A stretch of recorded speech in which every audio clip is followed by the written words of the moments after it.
안녕하세요. 이투스 현수입니다. 오늘 사회문화 2027학년도 3월 학력평가 전문항 해설 바로 한번 들어가 보도록 하겠습니다. 쌤이 총평 영상은 또 따로 찍어가지고 이투스에다가 업로드를 해놨으니까 그거 한번 참고해 주시면 될 것 같고, 난이도는 전반적으로 그렇게까지 어렵지는 않았다 정도로 그냥 간단하게 말씀드리고 1번부터 긴 말 필요 없이 바로 한번 들어가가지고 해설 한번 해보도록 하겠습니다. 집중해서 따라와 주세요. 밑줄진 기억에서 리을과 같은 현상의 일반적인 특징에 대한 설명으로 옳은 것은 자연현상이랑 사회현상 구분하는 문제입니다. 그죠? 자연현상, 사회현상은 뭐만 가지고 구분을 한다? 인간의 의도나 의지가 직접적으로 개입되는지 아닌지 그것만 가지고 판단을 한다. 기억, 다른 불곰보다 공격성이 약하다. 누가? 아펜니노 불곰이. 얘는 불곰이 다른 애들 막 찢어 발기고 막 공격성을 가지고 이러는데 인간의 의지나 의도가 전혀 개입될 수가 없기 때문에 자연현상이라고 잡아주시면 되겠습니다. 과거 이탈리아에서 널리 서식하였으나 산림이 농지로 개간되고, 개간되는 거는 인간이 하는 거잖아. 산을 농지로 바꾸는 거는 인간이 직접적으로 의지를 가지고 활동을 해가지고 하는 거라고. 이건 사회현상이라고 봐야 되는 거겠지. 의지가 개입된다. 이러한 상황이 장기간 지속되면서 서식지역이 축소된 아펜니노 불곰은 유전자 다양성이 감소하였다. 여러 가지 서식지역 같은 게 이 서식지역이 축소가 되게 되면서 아펜니노 불곰이라는 친구들이 유전자 다양성이 감소해가지고 비슷한 개체들만 나타나게 돼. 이거는 인간의 의지가 개입될 수가 없잖아. 자기들끼리 짝짓기를 하고 번식을 하고 이러면서 다양성이 감소가 되는 거기 때문에 다양성이 감소되는 상황에 인간의 의지가 개입될 수는 없지. 우리가 의지를 가지고 다양성화 감소해 이렇게 얘기한다고 다양성이 감소하는 그런 개념이 아니고, 얘네들이 그냥 행동을 하다 가니까 뭐 짝짓기를 하다 보니까 자연 현상에 따라 가지고 말하자면 다양성이 감소한다고 표현할 수 있겠죠. 의지가 개입될 수는 없다. 연구자들은 약한 공격성과 연관된 유전자가 선택되어 아펜니노 불곰의 생존율이 높아졌다고 누가 발표했어? 연구자들이 의지를 가지고 발표한 거지. 사회현상. 자사. 1번 자연현상은 가치 함축적이다. 아니죠. 몰가치적입니다. 자연현상에 가치가 들어갈 수가 없다. 몰가치적이다라고 표현해야 되고, 2번 니은은 사회현상. 사회현상은 확실성이 아니라 확률성의 원리가 적용된다라고 바꿔줘야 된다. 3번 기억과 같은 현상과 달리 자연현상과 달리 리을과 같은 사회현상은 보편성이 나타난다. 사회현상에는 보편성만 나타나는 게 아니라 특수성까지 함께 나타난다. 보편성이 나타나는 건 둘 다기 때문에 둘 다 보편성은 나타나. 자연현상도 어떤 상황에서든 똑같은 중력의 법칙이 적용되는 그런 것과 같이 어떤 상황에서든 자연현상에서 나타나는 여러 가지 법칙들, 물리법칙, 인과법칙 이런 것들은 어디서든 적용된다. 보편성이 나타나고요. 사회현상도 인간이 살아가는 사회라면 그 어디서든 의식주, 문화 같은 거 있을 수밖에 없다. 보편성이 나타나고요. 다만 사회현상이만 특수성도 추가로 나타난다. 시대와 장소에 따라 가지고 그 의식주, 문화 같은 것들도 다 다르게 나타날 수 있다. 이런 건 사회현상에만 나타나는 특징이라고 생각해 주시면 되겠습니다. 4번 디귿과 같은 자연현상에 비해 니은과 같은 사회현상은 인과관계가 불분명하다. 맞는 말이지. 사회현상에는 항상 예외가 있단 말이지. 자연현상에는 예외가 없는데, 자연현상 같은 경우에 인과관계가 상대적으로 명확하게 나타나고 사회현상에서는 불명확하게 혹은 불분명하게 나타난다라고 표현할 수 있겠습니다.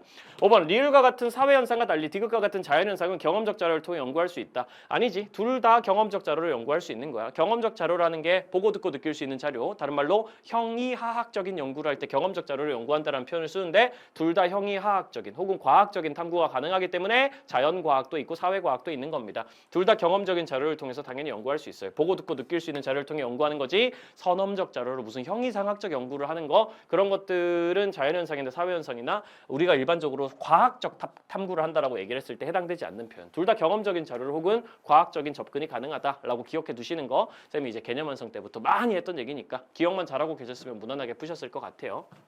2번 가와 달리 나에서만 부각되는 문화의 속성에 대한 진술로 옳은 것은 갑 지역의 전통인 땡땡 축제에는 갑 지역 주민들 대부분이 참여한다. 현재 땡땡 축제의 공연은 전자장비, 대중가요 등의 현대적 요소가 더해져 더욱 다채로워졌다라고 돼 있는데, 제목부터 잘 봐야 돼. 문화의 속성이라고 돼 있단 말이지. 문화의 속성은 뭐가 있습니까? 총 5가지가 있어요. 공유성, 학습성, 축적성, 변동성, 총체성, 이렇게 5가지가 있거든요. 이걸 잘 보면서 생각을 하셔야 된다는 거지. 이 문화의 속성이 5가지가 나와. 뭐 총체성은 또 전체성이라고 부르기도 하고 그렇지. 이 5가지 속성 중에 어떤 것들이 지금 가와 나에 나타나는지를 빨리 체크해 봐야 되는 거야. 갑 지역의 전통인 땡땡 축제에는 갑 지역 주민들 대부분이 참여한다. 끝났어. 뭐가 나온 거지? 일단 공유성이 나타난 거지. 이 축제를 대부분이 즐기는구나. 한 명이 아니라 다수가 즐기고 있구나. 공유하고 있구나 라고 해석이 되는 거기 때문에 공유성 일단 들어간다고 보시면 되겠고요. 현재 땡땡 축제의 공연은 전자장비, 대중가요 등의 현대적 요소가 더해져 더욱 다채로워졌다라고 돼 있는데, 이 땡땡 축제라는 게 원래부터 전통이었는데 여기에다가 전자장비, 대중가요 등의 현대적 요소가 추가로 더해졌다라고 지금 돼 있잖아. 이걸 보면 첫 번째로 뭘 떠올릴 수 있어? 변동성을 떠올릴 수 있지. 다채로워졌다라는 얘기 자체가 일단은 바뀌었다라는 얘기이기 때문에 변동성이 들어갔다고 충분히 보실 수 있겠고요. 거기에 더해가지고 옛날에부터 있었던 그 축제에다가 현대적인 요소들을 새로운 세대가 더하는 거란 말이야. 이런 걸 보통 우리가 뭐라고 부르지? 축적하는 거라고 부른단 말이야. 축적성까지 얘기를 할 수가 있겠습니다. 옛날에는 우리나라에 판소리가 전통으로 내려오고 있었는데 그 판소리에다가 최근에 이제 현대적인 문화요소에 해당되는 뭐 힙합 이런 것들이 더해져서 힙합 판소리 이런 식으로 추가로 더해지는 거 그런 것들은 이제 축적성이라고 보실 수 있겠죠. 문화가 시간이 지나면서 축적이 돼가지고 다채로워지는 거. 그러니까 공유성, 변동성, 축적성까지 볼 수 있다는 거야. 을 기업에 신규 채용된 사원은 직원 연수를 통해 고유한 조직 문화를 익힌다라고 돼 있습니다. 익힌다라는 얘기에 거의 끝났죠, 사실은. 이거 학습성이잖아, 그렇지? 그러니까 직원 연수를 통해서 이 조직의 문화를 배워나간다라는 얘기이기 때문에 문화의 학습성을 보여주는 거지. 문화는 원래 배우는 개념이다, 후천적으로. 이 얘기 나와 있는 거고, 구성원들은 공통의 행동 기준을 가지게 돼서 원활한 분업과 협업이 이루어진다. 원활한 분업과 협업이 이루어지는데 그 전에 공통의 행동 기준을 구성원들이 가지게 된다라고 얘기하는 거, 이거는 문화를 공유한다는 얘기지. 그러니까 학습성에 공유성까지 들어가 있다고 볼 수 있겠습니다. 그러면 나에서만 부각되는 문화의 속성을 찾아야 된단 말이죠. 그럼 그게 뭐냐라고 하면은 당연하겠지만 이 중에서 나에서만 나타나 있는 건 학습성밖에 없어. 공유성은 둘 다 있으니까 학습성만 나에만 나타난 거다라고 생각할 수 있겠습니다. 1번 문화는 상징을 통해 후천적으로 습득된다. 이게 학습성이란 말이지. 상징을 통해서 우리가 상호작용하는 과정에서 후천적으로 문화를 배우게 된다라는 얘기이기 때문에 1번 정답이고요. 2번 문화는 시간이 흐르면서 그 형태나 내용이 변화한다. 변동성이기 때문에 아니고요. 변동성. 문화는 세대 간 전승에 따라 다양해지고 풍부해진다. 아래 세대로 내려가면서 다음 세대들이 새로운 요소들을 추가하면서 풍부해지고 다양해진다. 다양해지고 풍부해진다. 다채로워진다. 이런 얘기는 축적성에 관련된 얘기겠지. 축적성. 4번 문화는 각 부분이 유기적으로 결합된 하나의 전체이다. 전체성 혹은 총체성 얘기하고 있는 거고요. 문화들끼리 서로 관련이 있다라고 얘기하는 거. 연관성이 있다는 거. 5번 문화는 구성원들에게 사고와 행동의 동질성을 갖게 만든다. 이거 공유성이죠. 문화라는 거를 사람들이 공유하게 되면은 그거에 따라서 같은 문화를 가진 사람들끼리 사고와 행동에서 공통의 정체성, 동질성 이런 것들이 나타나게 된다라는 거기 때문에 정답은 1번 학습성으로 잡아주시는 게 맞겠습니다. 3번 다음 자료에서 도출할 수 있는 시사점으로 가장 적절한 것은 이라고 지금 돼 있는데 시사점을 찾아야 되는 거거든. 그냥 글을 읽어보고 여기서 포인트를 찾아가지고 주제에 해당되는 내용들 뭔가 우리가 대응해야 되는 부분들 그거 그냥 하면 될 거야. 별로 어렵지 않을 것 같아. 문제가 이런 문제 풀 때 주제가 뭔지 모른 채로 들어가게 되잖아요. 그런 경우에는 선지를 쓱 한번 보면 대충 주제가 뭔지 알 수 있거든. 전지구적 수준의 문제, 지속 가능한 사회 이런 거 얘기 나오는 거 보니까 우리가 배웠던 것 중에는 전지구적 사회 문제랑 관련된 얘기인 걸 알 수 있네. 전지구적 사회 문제 어떤 것들이 있었지? 쌤이 이거 저스티스 개념 완성에서 되게 많이 강조했거든. 이거 잘 기억해 두라고. 문제로 언제 나올지 모른다고. 최근 들어서 많이 나온다고. 환경 문제, 자원 문제, 전쟁 테러 이런 것들이 있다고 잘 외우라고 기억해 두라고 했었단 말이지. 그러니까 그런 얘기들이라고 생각하고 들어가 보시면 되겠습니다. 20세기 중반까지 대규모 폭염에 의해 가지고 폭염이 이제 고래 잡는 걸 얘기하는 거거든요. 그 고래를 사냥하는 행동으로 인해서 고래의 일부 종은 멸종 위기에 몰렸다. 언론을 통해 잔혹한 포획 실태를 접한 각국의 시민들은 충격을 받았고 국제 시민단체 같은 걸 통해 가지고 고래를 구하자라는 구호가 전 세계로 확산이 되게 되면서 이러한 목소리가 국제사회를 움직여 폭염을 제한하는 국제 합의까지 이어지게 됐어. 그러니까 시민들이 자발적으로 목소리를 내는 게 이런 여러 가지 문제들을 해결해 나가는 데 되게 도움이 됐다는 거지. 굳이 따지면 이거는 이제 환경 문제에 해당이 되겠죠. 고래들을 사냥하고 생태계를 무너뜨리고 이런 행동이니까 환경 문제를 해결하는데 세계 시민들이 다 같이 나서가지고 목소리를 높인 게 되게 주요한 어떤 효과가 있는 그런 행동이었다.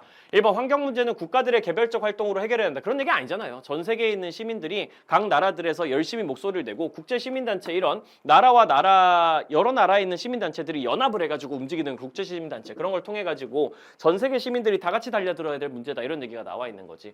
현재 세대의 이익을 미래 세대의 이익보다 중시해야 된다. 일단 첫 번째 이게 환경 문제라는 거는 당연히 주제 자체가 환경 문제랑 관련된 거라는 건 적어두셔야 되겠고. 환경 문제랑 관련해서 제일 많이 나오는 얘기가 이런 거잖아. 미래 세대의 이익을 무시하지 마라. 이 미래 세대는 우리가 죽고 난 이후에도 이 세상에 태어나가지고 살아가야 되는데 그들의 이익을 너무 개무시해버리고 지금 우리가 그냥 잘 살겠다고 환경을 다 파괴해버리고 그러면 안 된다. 이런 얘기가 환경 문제랑 관련해서 제일 많이 나오는 얘기니까 현재 세대의 이익을 미래 세대의 이익보다 중시해야 된다. 이런 얘기 하자는 게 아니죠. 미래 세대의 이익도 생각하면서 환경을 보호하자는 얘기죠. 3번 지속 가능한 사회를 만들기 위해서는 사회 구조 전체를 근본적으로 변화시켜야 된다. 근데 여기 나와 있는 내용이 그런 내용까지는 아니잖아. 물론 그런 게 필요할 수도 있겠지만 사회 구조 전체를 근본적으로 변화시키는 수준이면 이제 혁명 이런 수준까지 가는 거란 말이야. 근데 지금 혁명 벌이자는 얘기는 아니잖아. 고래를 구하는 수준으로 합의를 좀 해보자. 법도 좀 바꾸고 뭐 이런 얘기를 하는 거기 때문에 딱히 이런 느낌의 얘기를 하고 있는 건 아니고. 4번 전지구적 수준의 문제를 해결하기 위해서는 그중에서도 환경 문제를 해결하기 위해서는 세계 시민으로서의 관심과 실천이 필요한 거지. 그 시민들이 충격을 받아가지고 시민단체 같은 걸 통해가지고 사람들이 목소리를 높이는 것이고 그게 여론으로 움직여가지고 국제 합의로 이어지게 만드는 거니까 이 관심과 실천이 실제로 실제로 문제를 해결한 케이스를 보여주는 거니까 어느 정도는 이 관심과 실천이 필요하다라는 시사점이라고 이 중심 주제를 잡을 수가 있겠죠. 5번 자원 확보를 위한 국제 분쟁을 해결하기 위해서는 국가 간 자유로운 경쟁이 보장돼야 된다. 자원 확보를 위한 뭐 국제 분쟁이다라고 얘기할 수는 없지. 그러니까 고래를 사냥하는 게 우리가 일반적으로 물론 고래도 어떻게 보면 식량 자원이 될 수도 있겠지만 고래에서 기름도 나오고 막 그렇겠지만 기본적으로 고래랑 관련된 여러 가지 행동들을 자원 분쟁이라고 표현하기는 좀 어려워. 자원 분쟁이라 그러면 보통 물이나 뭐 식량이나 아니면 뭐 석유라든지 뭐 이런 거랑 관련된 분쟁을 보통 얘기하는 거라서 이 주제가 자원 문제를 다루는 거라고 보기도 좀 어렵고 그리고 국가 간의 자유로운 경쟁을 보장하는 게 국제 분쟁을 해결하는 방법이라고 보기도 어려워. 자유롭게 경쟁하게 시키면 더 싸우지. 그렇기 때문에 이런 부분들도 틀렸고 앞에 있는 자원 확보를 위한 국제 분쟁 이런 얘기도 딱히 주제랑 상관도 없고 그래서 틀린 선지. 정답은 4번 되겠습니다. 4번 표는 사회 불평등 현상을 바라보는 관점. 불평등을 바라보는 관점이라고 얘기하면 뭐가 나온다고 쌤이 얘기했지 기억나요? 기능론 갈등론이 나옵니다. 이거 제목 외우셔야 되고요. 기갈이라고 친절하게 아래쪽에다가 적어놨네. 일단 A, B가 뭔지 찾아봐야 될 텐데 이거 찾는 건 별로 중요하진 않아.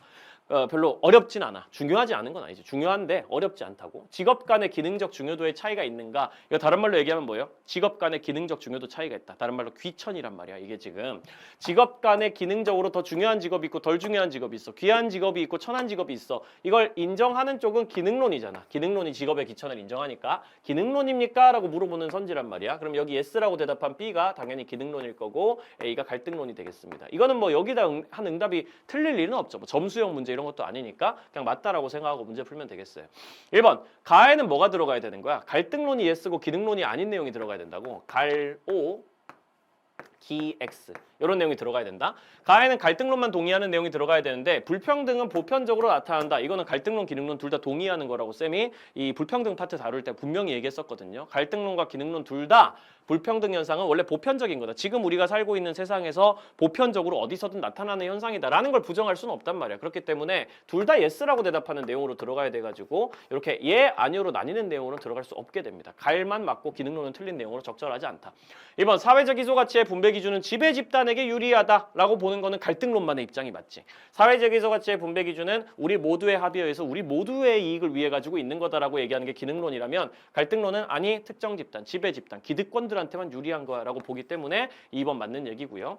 3번 A와 달리 B는 갈등론과 달리 기능론은 귀속적 요인이 사회 불평등에 미치는 영향력을 중시한다라고 돼 있는데 귀속적 요인이 사회 불평등에 미치는 영향을 중시하는 건 갈등론이거든요. 불평등이랑 관련해 가지고 귀속적 요인이 뭐야? 귀속 지위, 다른 말로 엄마 아빠의 계급, 엄마 아빠의 재산, 내가 태어난 환경, 내가 태어난 지역 이런 거에 따라 가지고 내가 부자로 태어났으면 그냥 부자로 사는 거고 가난한 자로 태어났으면 계속 가난한 자로 사는 거다 이렇게 얘기하는 건 갈등론식 시각이 있고 사회적 계층 이동이 거의 어렵다고 보는 기능론은 성취지위가 훨씬 중요하다고 보기 때문에 내가 후천적으로 노력해가지고 얻어낸 게 훨씬 중요하다고 보기 때문에 귀속적 요인을 강조하는 쪽으로 가면은 A가 오히려 갈등론이 이쪽으로 가야 된다는 거지. 기능론과 달리 갈등론이 이런 입장을 가진다. 4번 기능론과 달리 갈등론은 사회적 이소가치의 차등 분배가 사회적 효율성의 증진에 기여한다고 본다. 이거 전형적인 기능론 논리잖아. 불평등은 필수 불가결해. 불평등이라는 게 있기 때문에 우리 사회의 효율성이 올라가고 사람들이 경쟁하다 보니까 사회가 더 잘 돌아가게 되는 거야. 이런 얘기는 기능론이 하는 얘기지 갈등론이 하는 얘기가 아니기 때문에 A와 달리 B는 이런 식으로 가야 되는 거고 5번 갈등론, 기능론은 둘 다 사회 불평등을 타파해야 할 문제라고 본다. 갈등론은 그렇게 보는 게 맞는데요. 갈등론의 입장에서 불평등이라는 거는 이 지배층들이 지배하고 있는 모순적인 사회구조 속에서 일어나는 것 때문에 궁극적으로 어느 정도 타파해야 될 대상이라고 볼 여지가 있는데 기능론은 불평등이라는 게 필수 불가결하다고 보고 오히려 사회적 효율성을 끌어올린다고 보기 때문에 타파해야 될 문제라고 생각하지 않습니다. 오히려 이 사회를 더 잘 돌아가게 만들어주는 일종의 윤활유 역할을 한다라고 보는 게 기능론의 입장이다. 정답은 2번 되겠습니다. 5번 요게 좀 그랬어요. 그죠? 여러분들도 아까 이 문제 아마도 이 문제를 시험 시간에 풀다가 조금 당황했을 수 있는데 쌤도 보다가 뭐야 이게 이러면서 살짝 당황했어. 다음 자료에 대한 옳은 설명만을 보기에서 고른 것은 단 A에서 B는 A, B는 각각 진화론, 순환론 중 하나라고 지금 돼 있는데 이거 이제 약간 경우의 수 같은 걸 따져가지고 해야 되는 문제거든요. 그리고 룰을 되게 잘 읽어보셔야 돼요. 여러분들 문제 풀면서 룰을 다 읽어보셨을 거기 때문에 간단하게만 설명드리면은 틀리면은 0점이야 어차피. 옳게 응답하면 50점을 받는 선택지가 하나가 있고 랜덤 박스를 받는 무슨 이런 그지 같은 문제를 냈는지 모르겠지만 랜덤 박스 안에서 카드를 뽑을 수가 있어. 그 랜덤 박스 안에는 100점 받기 카드가 있고 점수 교환 카드가 있는데 점수 교환 카드를 뽑으면은 상대방 점수와 내 점수가 바뀌어 버리는 거야. 그래서 역전을 노릴 수가 있는 거지. 게임은 4회차까지 진행되고 게임이 완료될 때까지 자기 점수는 알지만 상대방의 응답과 점수는 알 수 없고 뭐 이런 건 크게 중요하지는 않은 것 같아요. 아래쪽에 내용을 보면은 게임이 완료된 이후에 누적 점수가 높은 사람의 승자. 너 당연하지, 그치? 누적 점수가 높은 사람이 이기겠지? 누적 점수가 동점인 경우에 승자는 없고 뭐 그렇겠지. 그리고 아래쪽으로 이렇게 쭉 가보면은 사람들의 누적 점수가 나와 있으니까 이걸 통해 가지고 이 사람의 응답이 맞았는지 틀렸는지를 추측할 수 있을 겁니다. 예컨대 누적 점수가 첫 번째 질문에 따라 가지고 갑이 지금 50점을 받아냈단 말이에요. 50점을 언제 받지? 옳게 응답하면 50점을 받게 되는 거거든. 받거나 랜덤박스 뽑은 건데 얘는 랜덤박스는 안 뽑은 것 같아. 그냥 50점을 받기로 선택한 것 같지? 그러니까 얘는 맞춘 거야. 갑이 아니오라고 한 거는 맞춘 답입니다. 제대로 응답을 한 거예요. 을 같은 경우에는 잘 보면은 두 번째 질문에 을이 S라고 대답을 했는데 누적 점수가 이렇게 돼버리는데 을이 갑자기 100점이 돼버려. 100점을 얻을 수 있는 경우의 수는 하나밖에 없거든. 여기서 50점을 받는 게 아니라 랜덤박스 뽑는 걸로 간 거야. 그럼 랜덤박스에서 100점이 나왔나 보지. 그래서 100점을 받았겠지. 그러니까 을도 두 번째 응답에 대해서 S라고 대답해서 맞췄다라는 걸 충분히 확인을 할 수 있겠고, 세 번째 질문에 대해서 갑이 뭔가 대답을 했어. 이게 뭔지는 모르지만 어쨌든 뭔가 대답을 해가지고 100점, 50점, 위치가 바뀌었어. 이 점수가 교환돼 버린 거지. 점수 교환 뭐예요? 랜덤 박스에서 나오는 카드였거든, 그치? 그 점수 교환을 해버린 거야. 그러니까 얘도 맞춘 거예요, 어쨌든. 그러니까 점수 교환을 하는 게 가능해졌겠지. 이런 식으로 생각을 할 수가 있단 말이죠. 그러면 일단 뭐가 나오냐면은 A, B가 뭔지 바로 나옵니다. 여기서 이 질문은 뭘 얘기하고 있나요? 사회 변동을 동일한 과정의 주기적 반복. 이렇게 표현하면은 진순 중에는 뭐라고 했었는지 기억나십니까, 쌤이? 진화론, 순환론을 다룰 때 쌤이 이런 얘기를 했어. 주기적으로 뭐가 반복된다 이런 얘기 나오면 무조건 순환론으로 잡아야 된다고. 왜냐면 진화론에는 주기가 없지만 순환론에는 계속 주기가 있기 때문이라고. 사회가 쇠퇴하고 발전하고 이런 주기가 있는 거는 순환론뿐이고 진화론은 그냥 쭉 발전하는 거기 때문에 이런 건 주기가 있다고 표현을 안 한다고. 그러니까 이거는 A가 순환론입니까? 라고 물어보는 내용이 된단 말이야. 그런데 아니요라고 해서 갑이 지금 맞춘 상황이란 말이지. 그럼 A는 순환론이 아니고 B가 순환론이겠지. A는 진화론일 거고. 이렇게 하면 사실 기억선지는 바로 풀 수 있죠. 진화론과 달리 순환론은 사회가 미분화된 상태에서 분화된 상태로 변동한다고 본다. 미분화된 사회, 아직은 분화가 안 돼 있는 되게 열등한 단계에서 분화된 뭔가 발전된 단계로 나아간다. 이건 진화론 입장이기 때문에 A와 달리 B가 아니라 B와 달리 A는 이라고 바꿔줘야 돼서 기억선지는 일단 탈락입니다. 니은 같은 경우에는 가에 지금 을이 yes라고 대답해서 맞췄기 때문에 여기 맞는 내용이 들어가야 되는 거예요. 가에는 B는 사회 변동을 운명론적 관점에서 설명한다. 순환론은 운명론이 맞고 숙명론이 맞고 이 거대한 사회의 발전과 쇠퇴의 그 거대한 파도는 개인들이 극복할 수 없는 것이다. 그냥 운명으로 숙명으로 받아들여야 된다. 이런 입장을 가지고 있기 때문에 B는 사회 변동을 운명론적 관점에서 설명하는 게 맞단 말이야. 그러니까 들어갈 수 있는 거지. 여기 맞는 내용 들어가는 게 맞으니까 니은 선지 맞고 디귿의 기억은 yes이다라고 돼 있는데 이 질문이 맞는지 틀린지가 중요하겠죠. A는 진화론입니다. 진화론은 사회가 일정한 방향으로 변동한다고 보는가? 맞지? 일정한 방향. 바뀌지 않고 계속 발전하는 이 일정한 방향으로 변동한다고 보는 게 진화론이 맞거든. 그러니까 이거는 정답이 맞는 yes가 정답인 어떤 질문이야. 그런데 갑이 이걸 맞췄으니까 갑이 yes라고 대답했으니까 맞췄겠죠. 기억은 yes이다 라고 바로 대답을 할 수가 있겠습니다. 마지막 리을, 을이 승자라면 이게 세 번째 질문까지만 해도 갑이 100점이고 을이 50점이었단 말이에요. 근데 을이 승자가 되려면 무슨 상황이 돼야 되겠어? 을이 만약에 을이 만약에 이 문제를 틀려버린다면 을은 점수를 못 얻게 되기 때문에 절대로 승자가 될 수가 없습니다. 그렇죠? 을이 승자가 되려면 경우의 수는 하나밖에 없어요. 이걸 어떻게든 맞추는 거야. 그리고 맞춘 다음에 50점 받아도 안 돼. 50점 받으면 을이 100점이 돼버리니까 동점 돼가지고 비기게 되거든. 이기려면은 랜덤박스에서 카드 뽑아가지고 점수 교환하거나 100점 받기 해야 됩니다. 둘 중에 하나는 해야 되는 거예요. 어쨌든 을이 니은을 맞췄다는 건 확실합니다. B는 서구 중심적 사고라는 비판을 받는가? 서구 중심적 사고는 진화론이잖아. 허버트 스펜서라는 사람이 영국에서 태어난 영국인이고 굉장히 영국 우월주의적인 생각을 가지고 있어서 우리는 리자몽이고 얘네들은 파일이고 아시아나 약간 아프리카에 있는 친구들, 그런 얘기 저스티스 개념 완성에서 했던 거 아마 기억날 거예요. 서구 중심적 사고는 진화론이기 때문에 B가 진화론입니까? 라고 지금 얘기를 하고 있는 건데 B는 진화론이 아니란 말이야. 순환론이란 말이야. 그럼 얘가 맞게 대답을 했다면 여기다가 아니오라고 대답을 해줘야 되겠지. 그럼 을이 승자라면 니은은 yes일 수가 없어. 을은 무조건 아니, 여기 니은에 나와 있는 건 아니오가 돼야 되는 거지. 아니오라고 대답을 했어야 을이 승자가 될 수가 있다라고 잡아주시면 정답은 3번 이렇게 잡아줄 수가 있겠습니다. 5번의 답은 3번이었어요. 자, 이어서 6번입니다. A에서 C에 대한 설명으로 옳은 것은 단 A에서 C는 각각 자문화 중심주의, 문화사대주의, 문화상대주의 중 하나임. 이 문제도 좀 되게 웃겨. 갑과 을은 A에서 C가 적힌 카드 중에 무작위로 선택된 카드 한 장을 각자 자기 이마 위에 붙이겠어. 갑은 A, 을은 B. 자기 카드 내용은 확인할 수 없고 남의 카드 내용을 확인을 하고 있는 거야. 그리고 상대방의 이마에 붙어 있는 카드에 적힌 내용에 대해 진술한다라고 돼 있어서 그러니까 갑이 얘기하는 건 을의 카드 내용인 거고 을이 얘기하는 건 갑의 카드 내용인 거지. 갑, 을의 카드에 적힌 태도는 문화를 평가가 아닌 이해의 대상으로 봅니다. 을의 카드에 적힌 태도는 B거든요. 이 B가 평가가 아니라 이해한다. 그럼 그건 뭐지? 문화 상대주의란 말이야. 문화 상대주의는 이해를 해야 된다. 상대방의 맥락으로 봐야 된다. 그들의 입장에서 봐야 된다. 평가하면 안 된다. 이런 입장을 가지고 가니까. 을은 갑의 카드에 적혀있는 A를 얘기하는 건데 A라는 게 자기 문화 정체성 유지에 기여할 수 있대. 그런데 사실 A가 어차피 남은 게 사대주의 아니면 자문화 중심주의인데 사대주의는 자기 문화 정체성 유지에 기여하기 어렵잖아. 사대주의는 미국 최고, 중국 최고 이러면서 우리 문화 열등해, 우리 문화 날려버리자 이런 거니까 사대주의는 자기 문화 정체성 유지에 기여할 수가 없고 자문화 중심주의가 자기 문화 정체성 유지에 기여할 수 있죠. 우리가 최고야. 니네들은 다 열등해. 이런 태도가 좋은 태도라고 보긴 어렵지만 어쨌든 자기 문화 정체성 유지에는 되게 잘 기여할 수 있죠. 자문화 중심주의가 되겠습니다. 1번 자문화 중심주의는 타문화. 그러면은 남은 C가 뭐겠어? 당연히 C가 사대주의가 되겠습니다. 자문화 중심주의 상대주의 이미 나왔으니까 나머지 사대주의여야겠죠. 1번 자문화 중심주의는 타문화와 마찰을 일으킬 가능성이 높다는 비판을 받는다. 맞지? 자문화 중심주의는 원래 우리가 짱이고 약간 중화사상처럼 우리가 짱이고 니는 오랑캐야 이런 느낌으로 가기 때문에 다른 문화와 싸우게 될 가능성이 높다라고 얘기할 수 있고 2번 상대주의는 국수주의로 변질될 수 있다는 비판을 받는다고 돼 있는데 국수주의로 가는 건 자문화 중심주의지. 국수주의라는 게 우리나라의 순수한 혼을 무조건 지켜낼 거야. 오랑캐들이랑 안 어울릴 거야. 이런 거기 때문에 자문화 중심주의랑 관련이 있어서 A로 바꿔줘야 되겠습니다. 3번 C는 사대주의인데 사대주의는 모든 문화가 동등한 가치를 지닌다고 생각 안 하고요. 문화 절대주의에 해당되는 자문화 중심주의 사대주의이기 때문에 문화의 우열을 평가할 수 있다고 봅니다. 동등한 가치를 지닌다고 보는 건 상대주의이기 때문에 이거 B로 바꿔주셔야 되겠고 상대주의로 바꿔줘야 되겠고 4번 상대주의와 달리 사대주의는 타문화에 대한 부정적 인식이 아니라 되게 긍정적 인식이지. 다른 문화 최고, 우리 문화 열등해 이런 거니까 타문화에 대한 긍정적 인식을 가지고 있는 게 사대주의에 해당된다. 5번 사대주의와 달리 자문화 중심주의는 타문화를 무비판적으로 수용할 가능성이 높다. 전혀 그렇지 않죠. 자문화 중심주의는 우리가 짱이고 니네 열등하니까 다른 문화 받아들일 생각이 아예 없단 말이야. 오히려 사대주의가 다른 문화가 긍정적이고 우월하다라고 생각하기 때문에 다른 문화를 무비판적으로 수용할 가능성이 훨씬 높아진다고 할 수 있지. 크게 어려운 문제는 아니었죠. 문제가 좀 특이한 걸 떠나가지고. 7번 다음 자료에 대한 옳은 설명만을 보기 위해서 고른 것은 A국과 세모국이 장기간 교류한 결과 A국에서는 어쩌고저쩌고 막 적혀 있는데 선지 먼저 체크해야지. 이 문제 주제를 파악하기 위해서 A국에선 문화 동화가 나타났다. 문화적 다양성이 증대됐다. 비물질 문화의 전파가 있었다. 자문화 정체성이 유지됐다. 결국은 문화 변동이랑 관련된 문제인 걸 확인할 수 있네. 문화 동화가 나타나는지 뭐가 나타나는지 한번 정리해 볼까?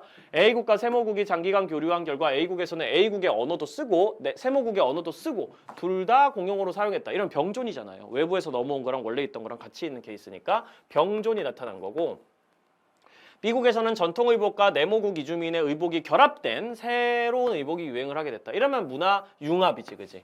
외국에서 넘어온 이주민의 의복이랑 원래 있던 전통 의복이랑 합쳐져 가지고 제3의 문화가 나타난 거는 우리가 보통 문화 융합이라고 부르는 개념이니까 융합으로 잡아주면 되겠고 시국에서는 땡땡국의 종교를 받아들이는 과정에서 고유한 종교가 사라져 버렸어. 그러니까 원래 있던 굴러온 돌이 박힌 돌을 빼버렸어.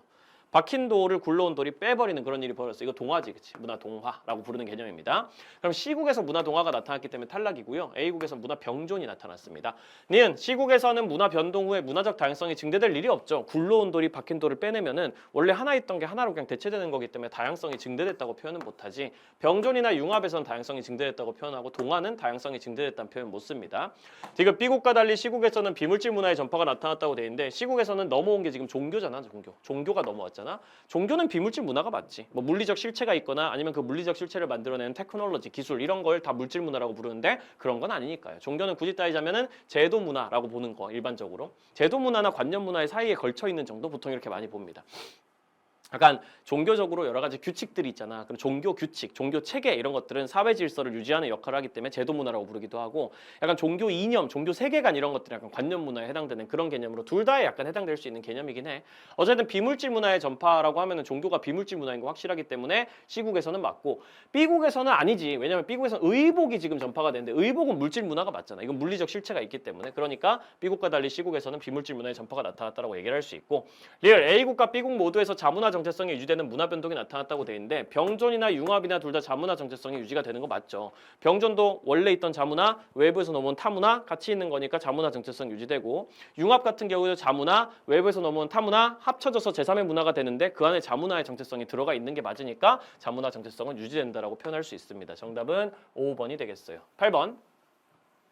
밈은 기존의 대중문화 콘텐츠를 재해석하고 변형하는 문화이다. 뉴미디어의 발달은 많은 사람들이 밈에 접근하고 이를 재가공해가지고 다시 공유하는 일련의 과정을 되게 쉽고 빠르게 만들었다. 밈은 문화를 일방적으로 수용하던 대중이 문화에 새로운 의미를 부여하는 것이기 때문에 사실 이 표현이 제일 중요하지. 밈이라는 건 우리가 다 알지. 뭐 쇼츠에 나오는 거, 릴스에 나오는 거 그런 게 이제 밈인데 뭐 트랄랄레로 트랄랄로 이런 거 있잖아. 그런 것들이 이제 밈에 해당되는데 그런 것들을 이제 만들어지는 과정에서 원래는 일방적으로 수용하던 대중들이 그런 걸 막 변형을 막 해가지고 그거 가지고 막 다른 성대모사도 하고 그거 가지고 짤방도 만들고 자기 얼굴에 합성도 해보고 막 그러는 것들 그런 민문화의 발달은 사회 규범과 가치관을 안정적으로 재생산한다 혹은 유지한다 이런 얘기는 아니고요, 그죠? 문화를 획일화한다 이런 얘기도 아니고요. 개인들이 문화 생산에 직접적으로 참여한다는 얘기니까 고급 문화를 대중화하고 밈이 고급 문화까지는 아니잖아. 예를 들면 뭐 클래식 음악이라든지 이런 느낌을 우리가 대중화해가지고 우리 모두가 즐길 수 있게 되는 것도 대중문화의 되게 중요한 어떤 장점이지만 그런 얘기를 하고 있는 건 아니지. 막 문화 수준 높아지는 건 아니지.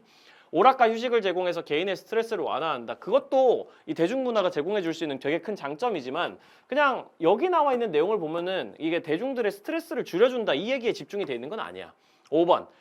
일방적으로 수용하기 많은 사람. 옛날에 TV, 신문, 라디오의 시대에는 그냥 TV를 그냥 보기만 하던 사람들이 이제는 인터넷을 통해 가지고 스스로 새로운 의미를 부여하고 그걸 사람들한테 퍼뜨리고 자기가 재생산하기도 하고 새롭게 만들어내기도 하고 그러는 과정을 통해서 원래는 수동적 소비자였던 사람들이 능동적인 문화 주체가 되도록 기여해준다. 그게 밈이라는 단어의 어떤 긍정적인 부분 혹은 대중문화의 긍정적인 부분이다라고 해석을 해주시는 게 맞겠죠. 9번 다음 자료에 대한 설명으로 옳은 것은 갑병은 역할을 나누어 자료 수집 방법의 특징을 정리했다. 표는 각 학생의 역할과 그 역할에 따른 정리 내용, 이에 대한 교사의 평가이다. 교사 평가를 잘 봐야죠. 그렇죠? 맞음 틀림 돼 있으니까 맞았고 틀렸고 이렇게 정리해 놓은 다음에 면접법, 질문지법, 참여관찰법 빨리 찾아보면 되겠습니다. A, B, C. 자, A와 달리 B만 가진 특징을 제시하라 그랬더니 의사소통이 어려운 유아에게도 적용할 수 있다 그랬어. 의사소통이 어려운 유아에게도 적용할 수 있다라는 거는 보통 어디의 특징이죠? 이 B가 참여관찰법이라는 얘기죠. 참여관찰법의 기본적인 특징이 그거잖아. 의사소통이 안 되는 경우에, 언어적 의사소통이 불가능한 경우에 쓰기 적합하다라고 얘기하는 거는 유일하게 참여관찰법이라고 쌤이 많이 얘기를 했었죠. 그렇기 때문에 B가 참여관찰법이다라고 사실상 얘기를 하고 있는 내용인데 이게 맞았기 때문에 B는 참여관찰법이 맞고요. B와 C의 공통적인 특징을 제시하기라고 돼 있는데 질적 자료의 수집에 주로 활용된다라고 해서 맞췄어. 그럼 B와 C는 둘 다 질적 연구에 사용되는 자료 수집 방법이라는 거지. 참여관찰법 당연히 질적 연구에 수집되는 거고 나머지 하나는 뭐야? 면접법이거든. 면접법이 질적 연구 쪽이거든. 그럼 A는 자동으로 질문지법이 되겠네. A, B, C 다 나왔다. 그 다음 병에서는 뭐가 들어가야 돼? A와 C의 공통적인 특징. 질문지법과 면접법의 공통적인 특징이 들어가야 되겠다라는 것만 체크해두고 아래 선지로 바로 내려가 봅니다. 1번 질문지법은 비구조화된 자료 수집 방법이라고 돼 있는데 양적 연구의 자료 수집법인 질문지법과 실험법은 원래 구조화 표준화 정도가 높다. 혹은 구조화된 자료 수집 방법이다라고 표현합니다. 이것도 외우라고 쌤이 많이 말씀드렸던 거고요. 잘 기억해 두시면 어려운 부분은 없죠. 2번 참여관찰법은 다수를 대상으로 수집한 자료의 통계 처리에 적합하다. 이거 질문지법 특징이지. 다수를 대상으로 수집한 자료, 엄청난 다수를 대상으로 대량으로 자료를 수집해가지고 그거 수치화 시켜가지고 통계 처리하는 게 유리한 건 질문지법의 메인 특징이라고도 쌤이 많이 강조를 했었단 말이지. 기억하고 있으면 별로 어렵지 않고. 3번 질문지법과 달리 면접법은 연구 대상자와의 정서적 교감을 중시한다. 그지? 면접법 같은 경우에 소위 라포라고 부르는 이 정서적 유대감을 만들어내는 게 되게 중요하단 말이야. 그게 없으면 면접법은 제대로 심층적 내면 세계를 탐구할 수가 없기 때문에 질적 연구 쪽이니까 이걸 되게 중시하고 질문지법은 사실 연구 대상자와 정서적으로 친할 필요 없거든. 그냥 질문지에 응답만 하면 되는 거니까. 4번 C와 달리 B는 면접법과 달리 참여관찰법은 연구 대상자의 주관적 인식을 파악할 수 있다. 여기 나오는 자료 수집법 중에 주관적 인식을 파악 못하는 자료 수집법은 없다라고 쌤이 엄청 강조했었습니다. 이것도 1-4단원 지나갈 때 기본적으로 질문지법, 참여관찰법, 면접법, 여기 없는 실험법이나 문헌연구법까지 연구 대상자의 주관적 인식은 다 파악할 수 있어요. 대신에 심층적으로 들어가려면은 이제 면접법이나 참여관찰법을 보통 많이 쓰긴 하는 거지. 5번 가에는 틀린 내용이 지금 들어가야 되는 거야. 질문지법과 면접법의 특징 제시하라 그랬는데 언어적 상호작용이 필수적이다 그러면 질문지법, 면접법 둘 다 문자 언어든 음성 언어든 언어적 상호작용이 필수적인 건 공통점이 맞거든. 근데 틀렸다고 지금 해놨으니까 여기 들어갈 수 없는 내용이겠지. 이렇게 잡아주면은 정답 3번으로 마무리해 줄 수가 있겠습니다. 다음 10번. 다음 두 사례에서 공통적으로 도출할 수 있는 결론으로 가장 적절한 것은 갑은 회사에서 여성이라는 이유로 승진하지 못했어. 또한 회사 내 외국인으로서 급여에서도 차별을 받고 있어. 여성이라서 차별받고 외국인이라서 차별받고 을은 교통사고 이후에 생긴 장애 때문에 장애인이 되어가지고 여러 가지 회사에서 차별을 당하고 있어. 불편을 호소했는데 종교가 달라가지고 또 외면을 받아. 그러니까 사회적 소수자 얘기를 하고 있는 건데 차별받는 사회적 소수자랑 관련된 얘기 선지만 봐도 알 수 있죠. 근데 중첩되는 케이스를 얘기하고 있는 거잖아. 여성이면서 외국인인 경우, 장애인이면서 종교가 달라가지고 사회적 소수자가 되는 경우, 그러니까 사회적 소수자로서의 특징을 중첩되어 가지고 있는 사람들이 있다라는 거 찾아보면 어디 있습니까? 5번에 있죠. 한 개인이 여러 사회적 소수자 집단에 중첩돼서 속할 수 있다. 선천적 요인에 의해서만 결정되는 거 절대 아니고요. 후천적 요인에 의해서도 장애 같은 게 생길 수가 있으니까 사회적 소수자는 후천적 요인으로도 만들어질 수 있고요. 수적 열세라는 특징에 의해서만 결정되는 거 절대 아니고요. 수적인 다수여도 사회적 소수자가 될 수 있다고 수업에서 많이 얘기했었고요. 사회적 소수자를 우대하는 정책은 역차별을 초래할 수 있다. 당연히 초래할 수 있지만 요 글에 나와 있는 내용은 아니라는 거지. 사회적 소수자를 규정하는 기준은 시대에 따라 달라질 수 있어. 그것도 맞는 얘기지만 여기서 시대와 장소에 따라 가지고 소수자를 규정하는 기준이 달라지는 데에 따라서 나타나는 현상 이런 게 적혀 있진 않단 말이야. 그러니까 답은 5번이다. 이 글에 나와 있는 내용을 표현해 주는 건 결국 5번 선지다라고 잡는 게 맞겠습니다. 11번 첫 번째 도표 통계 문제. 각국의 계층은 A, B, C로만 구분되고 A에서 C는 각각 상중, 하중 하나다. 부모 세대 계층 구조는 피라미드형 계층 구조고 계층 구성 비율은 A가 60%, B가 10%, C가 30%다. 이것까지 알려줬으면 끝났지. A, B가 상중하인지 뭔지 다 알려주는 거잖아. 피라미드형은 상중하로 내려갈수록 커지는 그런 계층 구조여야 되니까 제일 작은 게 상층이 되는 거고 중간이 중층이 되는 거고 제일 큰 게 하층이 되는 겁니다. 그러면은 상중하 순서로 아래로 내려갈수록 커지는 계층 구조가 부모의 계층 구조인 피라미드형이라는 걸 확인할 수 있죠. 표는 부모 세대 전체 인구 대비 세대 간 이동한 자녀의 비율을 이동 양상별로 나타낸 것이다 라고 지금 돼 있는데 단 모든 부모의 자녀는 한 명씩이다 라고 지금 돼 있습니다. 여기 이동 양상을 보면 A, B, A, C, B, A 이런 식으로 해가지고 뭐 상층에서 중층으로 갔는지 하층에서 상층으로 갔는지 이런 것들을 되게 자세하게 알려준단 말이야. 이걸 보자마자 무슨 생각이 들어야 되냐면 쌤이 도표 통계 때도 얘기를 하게 되는 부분이고 개념 완성 때도 얘기를 했지만 요 정도 표현이 나와 있으면 아 오케이 알겠어 이거 그래야 되겠네 라는 생각을 해야 돼. 3 곱하기 3표. 부모님에서 자녀로의 계층 정확히 말하면 세대 간 계층 이동을 나타내는 상중하표로 그려줘야 됩니다. 우리가 어차피 A, B, C는 다 구해놨으니까 여기다가 A, B, C는 미리미리 한번 잡아두고요. A, B, C가 지금 상중하가 순서대로 B, C, A 이렇게 되잖아. B, C, A. 북하 이렇게 되는 거죠. B, C, A 이렇게 상중하가. 이렇게 잡히는 걸 확인을 해주시고 이제 여기에 있는 데이터들을 채워나가면 되는 거야. 특히 여기 있는 데이터들은 요 표가 아니면 채울 수가 없기 때문에 잡는 거지. 자 먼저 가보자. 일단 부모님 세대의 계층 구성 비율 A가 60%, A가 60%, 하층이 60% 이렇게 잡을 거예요. 상층은 10%. 중층은 30% 이렇게 잡아놓고 합쳐가지고 100% 되는 거 여기다가 뭐 굳이 뭐 적을 필요는 없지만 그래도 적어둡시다 보기 편하게. 그리고 이동 양상에 따라서 A에서 B로 간 거 그러니까 부모 세대 전체 인구 대비해서 세대 간 이동한 자녀의 비율이라고 얘기하는 거. 부모 세대 전체 인구가 있는 거야. 뭐 상층 인구, 중층 인구, 하층 인구 대비 이런 게 아니라 그냥 부모 세대가 여기 이 표에 대해서 쌤이 설명했던 거 아마 기억날 겁니다. 저스티스나 킬러 들은 친구들은 이 표 안에 있는 거는 부모님이랑 자녀가 한 명씩 손을 잡은 커플의 숫자를 나타내는 거란 말이야. 이 표 안에 부모님도 100명 있고 자녀도 100명 있어. 그러니까 부모 세대 전체 인구 대비 세대 간 이동한 자녀의 비율을 나타낸다고 표현하면은 부모님은 A였는데 B가 된 자녀들이 부모님 전체 인구 중에 부모님 예를 들면 우리 부모님들이 있다고 치면은 내가 부모인데 내가 A 부모야. A 부모. A는 뭐지? 하층이니까. 내가 하층 부모인데 내 자녀는 B가 됐어. 상층이 됐어. 이런 친구들이 전체 부모들 중에서 5%를 차지한다. 전체 부모들 중에서 5%가 어디 있다? 본인은 하층이었는데 자녀는 상층이 된 친구들이 5%만큼 여기 배치가 된다. 이런 식으로 생각을 하면 되는 거지. 결국 부모 세대 전체 인구라고 하든 뭐 자녀 세대 전체 인구라든 어차피 100명이 지금 여기 뿌려져 있는 상태이기 때문에 합치면 100명이 되는 커플들을 여기다가 배치를 해주면 되는 겁니다. A에서 C로 간다 이렇게 표현되면은 찾으면 돼. A에서 부모님은 A였는데 자녀는 C가 된 친구들 전체 인구 중에서 30% 여기에 해당된다. B에서 A로 간다. B에서 A로 가는 친구들 2%다. 이런 식으로 B에서 C로 가는 친구들 3%다. C에서 A로 가는 친구들 3%다. C에서 B로 가는 친구들 7%다. 이런 식으로 다 잡아주면 되는 거지. 그럼 이제 준비가 다 됐습니다. 나머지 다 채울 수 있어요.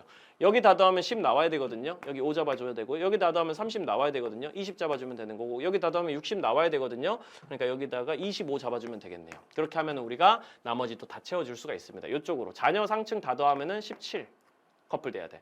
자녀 중층 다 더하면은 53 커플 돼야 돼. 자녀 하층 다 더하면은 여기 이제 30 퍼센트가 들어가야 돼. 그럼 여기 다 더해가지고 100% 나온지 확인만 해보면은 아 오케이 완성됐어라고 할 수 있는 거죠. 그리고 요 표에서 중요한 부분들은 쌤이 앞에서도 많이 언급했었죠. 개념 완성 같은 거 진행할 때도 킬더킬러 할 때도 요 라인 상상 중중 하하에 해당되는 요 라인이 기본적으로 부모와 자녀의 계층이 같은 친구들 혹은 세대 간 이동을 하지 않은 친구들 부모와 자녀의 계층이 대물림된 친구들 부모와 자녀의 계층이 일치하는 친구들 이렇게 표현되는 친구들이고 요 라인에 있는 친구들이 상승 이동 왼쪽 아래 라인에 있는 친구들이 하강 이동한 친구들입니다. 부모님은 하층인데 자녀는 상층으로 상승 이동을 했어. 이런 친구들이 여기 몰려 있는 거고 부모님은 상층인데 자녀는 하층이 됐거나 중층이 됐어. 하강 이동한 친구들이 여기 있는 거고 뭐 그런 거예요. 1번 자녀 세대 계층 구조는 모래시계형 계층 구조자 확인해야죠. 부모 세대는 아까 피라미드형이라는 거 이미 확인했었고요. 자녀 세대 계층 구조는 모래시계형인가? 모래시계형이려면 중층이 제일 작아야 되는데 중층이 지금 보면 제일 크잖아. 이러면 다이아몬드지. 자녀 세대는 다이아몬드형 계층 구조를 가지고 있다. 모래시계가 아니다. 2번 세대 간 이동한 자녀가 부모와 계층이 같은 자녀보다 많다. 세대 간 이동한 자녀 어디 있어? 여기. 그러니까 대물림한 애들이 여기 있고 나머지는 다 이동한 애들인 거지. 그런데 이동한 애를 직접 셀 필요가 없어. 왜냐면 전체가 어차피 100커플이니까 요 안에 100개가 다 100명이 다 들어가 100명 해가지고 커플 100개가 지금 들어가 있는 상황에서 이동을 안 한 커플이 지금 50커플이 지금 나오잖아. 이거 다 세보면은 그럼 나머지 50커플은 이동한 커플일 거 아니에요. 그러니까 이동한 자녀도 50커플, 부모와 계층이 같은 자녀도 50커플 이렇게 해가지고 같다가 되는 겁니다. 탈락. 3번 세대 간 상승 이동한 자녀 수는 여기 있어. 딱딱딱 더하면은 42라는 자녀 수가 나오죠. 세대 간 하강 이동한 자녀 수는 어디 있어? 딱딱딱 이렇게 하면은 8이 나온단 말이야. 42는 8의 5배 이상이죠. 초과죠. 탈락. 4번 자녀 세대의 각 계층 인구 중에 부모와 계층이 일치하는 자녀의 비율은 하층이 가장 높다. 요것도 쌤이 이제 킬더킬러에서 요거 이제 얘기를 해줬었던 게 기억이 나는데 자녀 세대의 각 계층 인구 중에 부모와 계층이 일치하는 자녀의 비율. 자녀 세대의 각 계층이면 상층 중에서 중층 중에서 하층 중에서 퍼센트로 지금 분수로 바꿔가지고 생각하라는 소리거든요. 자녀 세대 상층 인구는 전체가 17커플이 있는데 그 중에서 부모와 계층이 일치하는 친구는 여기 있습니다. 5커플 이렇게 잡아주면 되겠고 자녀 세대 중층 전체는 53커플이 있는데 그 중에서 부모랑 계층이 일치하는 친구는 여기 있습니다. 20커플 이렇게 잡아주면 되겠고 자녀 세대 하층 전체는 30커플인데 그 중에서 부모와 자녀의 계층이 일치하는 애들 자녀 세대 중에서 부모도 하층인 친구들은 25커플 이렇게 있다는 거지. 그러면은 이 비율들 중에서 하층 비율이 제일 높다라고 하면 맞아 틀려. 얘 절반 못 넘고 얘 2분의 1 안 되고 얘만 2분의 1을 훌쩍 넘네. 그러니까 하층이 제일 비율 높은 거 맞아. 이렇게 4번 정답으로 잡아주면 된다는 거죠. 5번 부모의 계층이 중층인 자녀 중에 상층에 속한 자녀의 수는 하층에 속한 자녀의 수의 2배이다. 부모의 계층이 중층인 자녀 중에 상층에 속한 자녀 여기 7명 있네. 7명. 하층에 속한 자녀였지. 부모 계층이 중층이면서 하층에 속한 자녀는 여기 3커플 여기 3명 있네. 2배다. 2배는 아니죠. 2배보다 조금 더 크죠. 탈락. 그리고 12번. 다음 자료는 서술형 문항 및 학생의 답안과 교사가 부여한 점수이다. 이에 대한 옳은 설명만 보기 위해서 고른 것은 단 A에서 B는 각각 관료제, 탈관료제 중 하나다라고 지금 되어 있습니다. B의 특징을 A와 비교하여 3가지 서술하세요. A에 B에 이거 관료제, 탈관료제 얘기 나오는 거니까 B의 특징을 지금 잡으라는 거야. A랑 비교해가지고 A에 비해 B가 업무의 전문화와 세분화 정도가 높다라고 했어. 전문화와 세분화 정도가 높은 건 관료제, 탈관료제 중엔 관료제였습니다. 분업이 되게 전문화되고 세분화되는 건 관료제의 특징. 강한 분업이 나타난다. 그러면 이거는 B가 관료제라고 주장하는 선지 되겠습니다. A와 달리 하향식 의사결정 과정이 방식이 지배적이다. 하향이라는 게 뭐야? 위에서 아래로 내려 찍는 거 이렇게 기억하라 그랬거든. 위에서 아래로 내려 찍는 이런 권위적인 방법이 일반적으로 보편화되는 그런 집단은 관료제 조직이란 말이야. 그러니까 이것도 마찬가지로 B가 관료제라고 주장하는 선지 되겠네. 그런데 점수가 2점이야. 야 봐봐. B가 만약에 관료제가 아니면 이거 둘 다 틀려버리면 점수 2점이 나오는 게 가능한가? 안 된단 말이야. 얘가 맞는다고 해도 1점밖에 안 나오지. 그러니까 얘네들이 둘 다 같이 틀릴 수는 얘네들은 둘이 똑같은 얘기이기 때문에 같이 갈 수밖에 없는데 얘네들이 같이 틀릴 수는 없어. 그럼 어떻게 될까? 같이 맞아야 되는 거지. 그리고 얘는 틀려야 되는 거야. 아래에 있는 가는. 그래야 2점이 딱 나오겠지. 가에는 틀린 내용이 들어가야 되고 B는 관료제인 게 맞습니다. 그럼 B 관료제, A는 자동으로 탈관료제가 되겠죠. 기억! 관료제에 비해 탈관료제에 비해 관료제는 B 관료제는 조직 구성원의 재량권 보장 그딴 건 중시하지 않아요. 그건 탈관료제고 재량권 나눠주고 분권화, 권력을 나눠주는 거는 탈관료제고 관료제는 권력을 나눠주지 않습니다. 그냥 사장님 이하 이사님들이 결정한 대로 따라오세요 라고 얘기하는 게 관료제의 특징. 니은 관료제와 달리 탈관료제는 공식적 규범에 의해 구성원을 통제한다. 둘 다 공식 조직의 운영 원리이기 때문에 이거 기억하라고 쌤이 얘기했던 거 기억나죠? 둘 다 공식 조직의 운영 원리야. 이걸 기억해야 돼. 그래서 공식 조직의 특징을 외우고 있어야 돼. 공식 조직의 특징이 뭐였어? 저스티스 개념 완성 들은 친구들 기억 기억날 거예요. 공, 과위, 체, 분업, 공통. 공식 조직은 과업 목적 달성으로 위계와 체계가 있고 분업이 이루어지며 공식적 규범으로 통제되는 2차 집단이다까지. 그거는 기본적으로 공식 조직의 공통 특징이기 때문에 관료제든 탈관료제든 다 적용되는 개념이란 말이야. 공식적 규범으로 구성을 통제한다. 이런 표현은 같이라고 바꿔주셔야 되겠죠. 그럼 답은 디귿 리을이겠습니다. 디귿 B에 비해 A는 탈관료제는 외부 환경 변화에 좀 유연한 대처가 용이하다. 그지? 탈관료제가 이제 유행 같은 게 빠르게 바뀌는 소위 말하는 다품종 소량 생산 사회에 해당되는 정보화 사회에 보통 많이 적응을 잘한다는 걸 생각하면 되게 유연한 대처가 용이하기 때문에 정보화 사회에 유리한 모습을 보이는 거지. 리을, 가에는 틀린 내용이 들어가야 돼. 가에는 탈관료제와 달리 조직 운영의 효율성을 중시하는 게 바로 B의 특징 얘기하라 그랬으니까 탈관료제와 다르게 조직 운영의 효율성을 중시하는 게 관료제다 이렇게 들어가는 상황인데 근데 탈관료제나 관료제나 조직 운영의 효율성을 중시하고 공정성을 중시하는 건 기본 중에 기본이란 말이에요. 이것도 쌤이 저스티스 개념 완성할 때 공통점으로 외우라고 했던 부분이거든요. 효율성 추구하는 거 둘 다야. 그렇기 때문에 여기에 지금 B의 특징을 A랑 비교해가지고 A는 아닌데 B만 효율성을 중시한다. 뭐 탈관료제는 아닌데 관료제만 효율성을 중시한다. 그러면 안 되지 당연히. 그럼 틀린 내용이 되는 거지. 그럼 틀린 내용이 들어가야 되는 게 맞으니까 들어갈 수 있는 게 맞죠. 원래 틀린 내용이 들어가는 게 맞거든. 여긴 틀린 내용이 들어갔어야 되니까 틀린 내용을 잘 적어놨다라고 판단하시면 정답 5번으로 마무리할 수가 있겠죠. 13번. 다음 글에서 개인과 사회의 관계를 바라보는 필자의 관점. 개인과 사회의 관계를 바라보는 관점 외우셔야 돼요. 이거 뭐 나옵니까? 문제로. 명목론, 실제론 나옵니다. 외우셔야 돼요. 명목론이랑 실제론 중에 뭘까? 이 제시문은. 개인들은 각자의 서로 다른 배경, 관심, 동기 등에 따라 사회현상을 다르게 인식하고 행동한다. 개인들이 사회현상을 다르게 인식하고 행동을 해. 그들이 취하는 결정과 행위에 따라 사회가 재구성이 돼버려. 그러니까 사회가 개인을 지배하고 있는 게 아니라 개인들이 주체적인 존재로서 생각을 하고 판단을 내리면 그것 때문에 사회가 만들어진다는 거네. 개인 중심이네. 명목론. 사회는 그냥 이름으로만 존재하는 거지 대단한 우리를 지배할 수 있는 힘 같은 건 없다. 명목론의 입장, 개인 중심의 이론. 개인에게 사회 구조는 불가항력적이라고 본다. 저항할 수 없는 힘을 가지고 있는 게 바로 개인에게 사회 구조야. 사회 구조가 강력한 힘을 가지고 개인을 지배해. 이런 거 이제 실제론이 하는 얘기고요. 실제로 사회는 존재하고 우리를 지배한다. 는 개인의 속성이 사회의 속성을 결정한다. 명목론은 그렇게 얘기하지. 개인 중심이니까. 사회의 속성이 개인의 속성을 결정하는 게 아니라 개인들이 생각하는 게 결국 사회의 속성이 돼버린다. 개인이 중요하다. 개인은 사회 속에서만 존재 의미를 갖는다. 이것도 사회를 강조한 쪽이기 때문에 실제론 쪽이고요. 사회 규범은 개인이 옳다고 믿어주니까 존재하는 거야. 그 규범이라는 것도 우리가 믿어주니까 있는 거지. 우리가 안 믿으면 규범도 없어. 이런 거 이제 개인을 강조하는 명목론 쪽 되겠습니다. 정답 니은 리을이고요. 14번. 밑줄 친 기억 니은에 대한 옳은 설명만 보기에서 잘 고른 것은 각국의 A 집단은 주류 사회의 교육 방식에 반대하고 새로운 교육 방식을 만들어 아이들을 교육했으나 이에 대한 주류 사회의 반대가 아주 거세. 주류 사회의 교육 방식에 반대를 해가지고 이런 교육 방식을 만들었다는 거는 지금 니은 이전까지만 해도 기억이 확실하게 반문화의 특성이 나타난다라는 얘기를 하는 거지. 근데 니은에 보면 상황이 좀 달라져. 분명히 반문화가 맞단 말이야. 주류 질서에 거부하고 도전하고 저항하는 문화가 반문화인데 이런 특징을 가지고 있었는데 이런 새로운 반문화에 해당되는 교육 방식을 널리 알리기 위한 A 집단의 사회운동이 성공적으로 진행이 돼서 현재 이 교육 방식은 대부분의 학교에 도입되었다. 이러면 이제 이 시점에는 이게 주류 문화가 아니라 반문화가 아니라 주류 문화가 돼버린 거지. 대다수가 즐기는 문화가 돼버린 거지.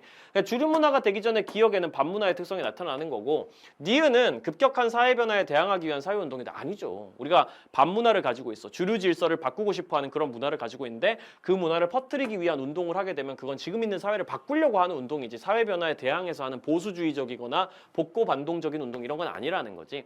그러니까 니은으로 인해 기억은 하위 문화에서 주류 문화로 바뀌었다. 이 사회운동으로 인해 가지고 이 기억에 해당되는 거 원래 반문화였거든. 근데 반문화도 결국은 하위 문화의 한 종류야. 이걸 기억해야 돼. 쌤 이거 반문화로 바꿔야 되는데요. 반문화가 하위 문화라고. 하위 문화 중에 반문화인 애들이 있고 반문화가 아닌 애들이 있는데 어쨌든 하위 문화에서 주류 문화로 바뀌었다라고 해도 틀린 말 아니라는 거예요. 반문화도 결국은 하위 문화의 한 종류이기 때문에 그랬다가 주류 문화로 바뀌었다라고 얘기하면은 특정 집단만 가지고 있는 문화에서 대다수가 즐기는 문화로 바뀌었다. 그냥 이렇게 해석하면 되는 거지. 그 안에 이제 저항의 성격도 사실은 들어있는 거고 정답은 3번 이렇게 잡아주시면 되겠습니다. 15번.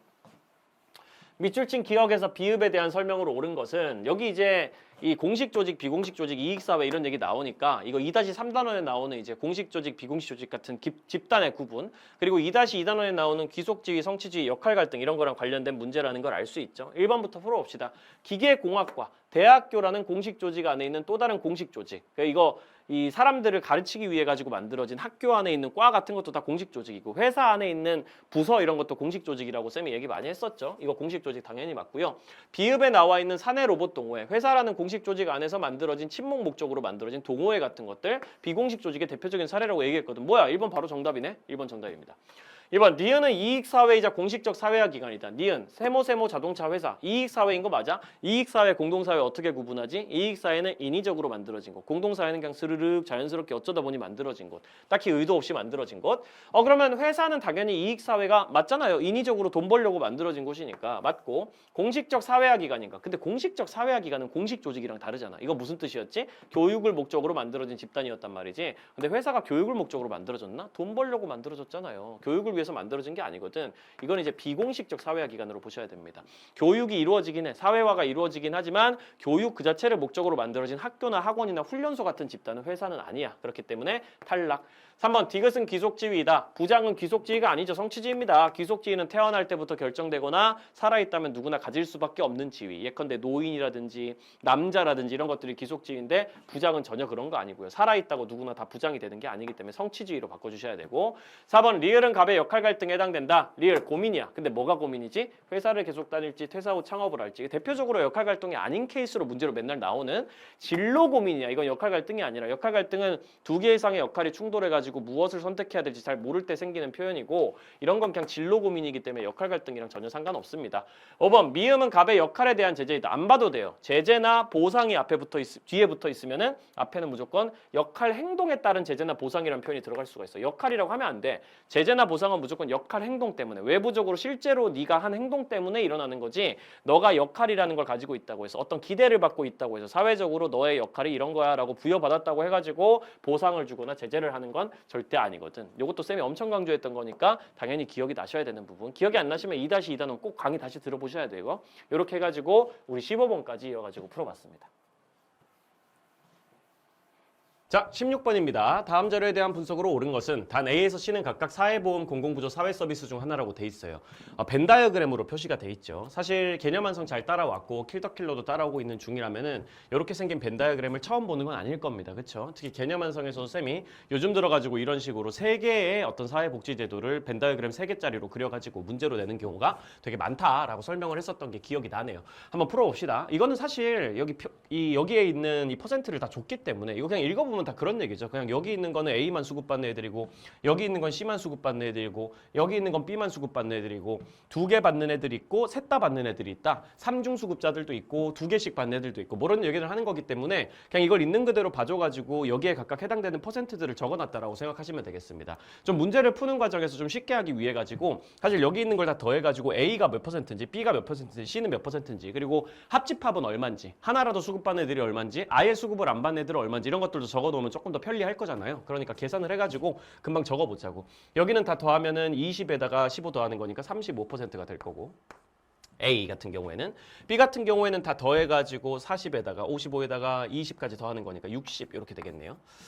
그리고 여기는 이제 15에다가 20 더하는 거니까 35% 되겠고, 뭐 이런 식으로 적어줄 수가 있겠습니다. A의 퍼센트, C의 퍼센트 이런 식으로 다 미리미리 적어주고요. 나 같은 경우에도 여기도 다 더해가지고 30% 나올 거고, B 같은 경우에도 다 더해가지고 40에다가 55% 나올 거고, C 같은 경우에도 다 더해가지고 35% 이런 식으로 잡아주고 이제 출발을 하면은 제일 편할 것 같아요. 이렇게 계산을 해서 A, B, C도 먼저 금방 해봅시다. A는 정부 재정으로 비용을 전액 충당하는 걸 원칙으로 한다고 돼 있으니까 A는 공공부조예요. 공공부조. 그리고 B 같은 경우에는 강제가입 원칙이 적용된다 그랬으니까 사회보험입니다. 강제로 무조건 모두 다 가입시키는 보편적인 복지, 의무적인 복지는 사회보험에 해당이 되니까.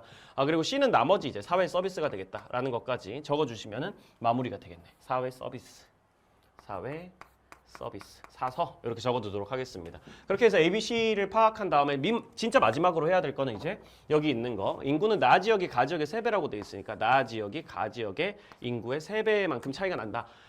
그렇게 잡아주고 나면은 이제 여기에 해당되는 사람 숫자도 다 구할 수 있고 그렇겠어요. 여기가 이제 뭐 300명이라고 치고 여기는 100명이라고 치고 계산을 해주면 되겠네.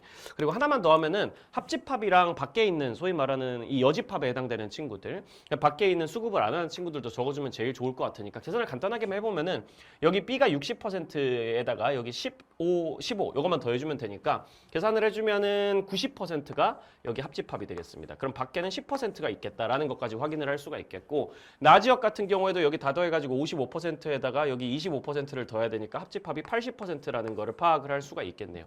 55%에다가 25% 더해주기. 그렇게 하면은 밖에는 20%가 여집합으로 나와 있는 거. 아예 아무것도 수급하지 않는 친구들은 20%라는 것까지 확인할 수 있겠습니다.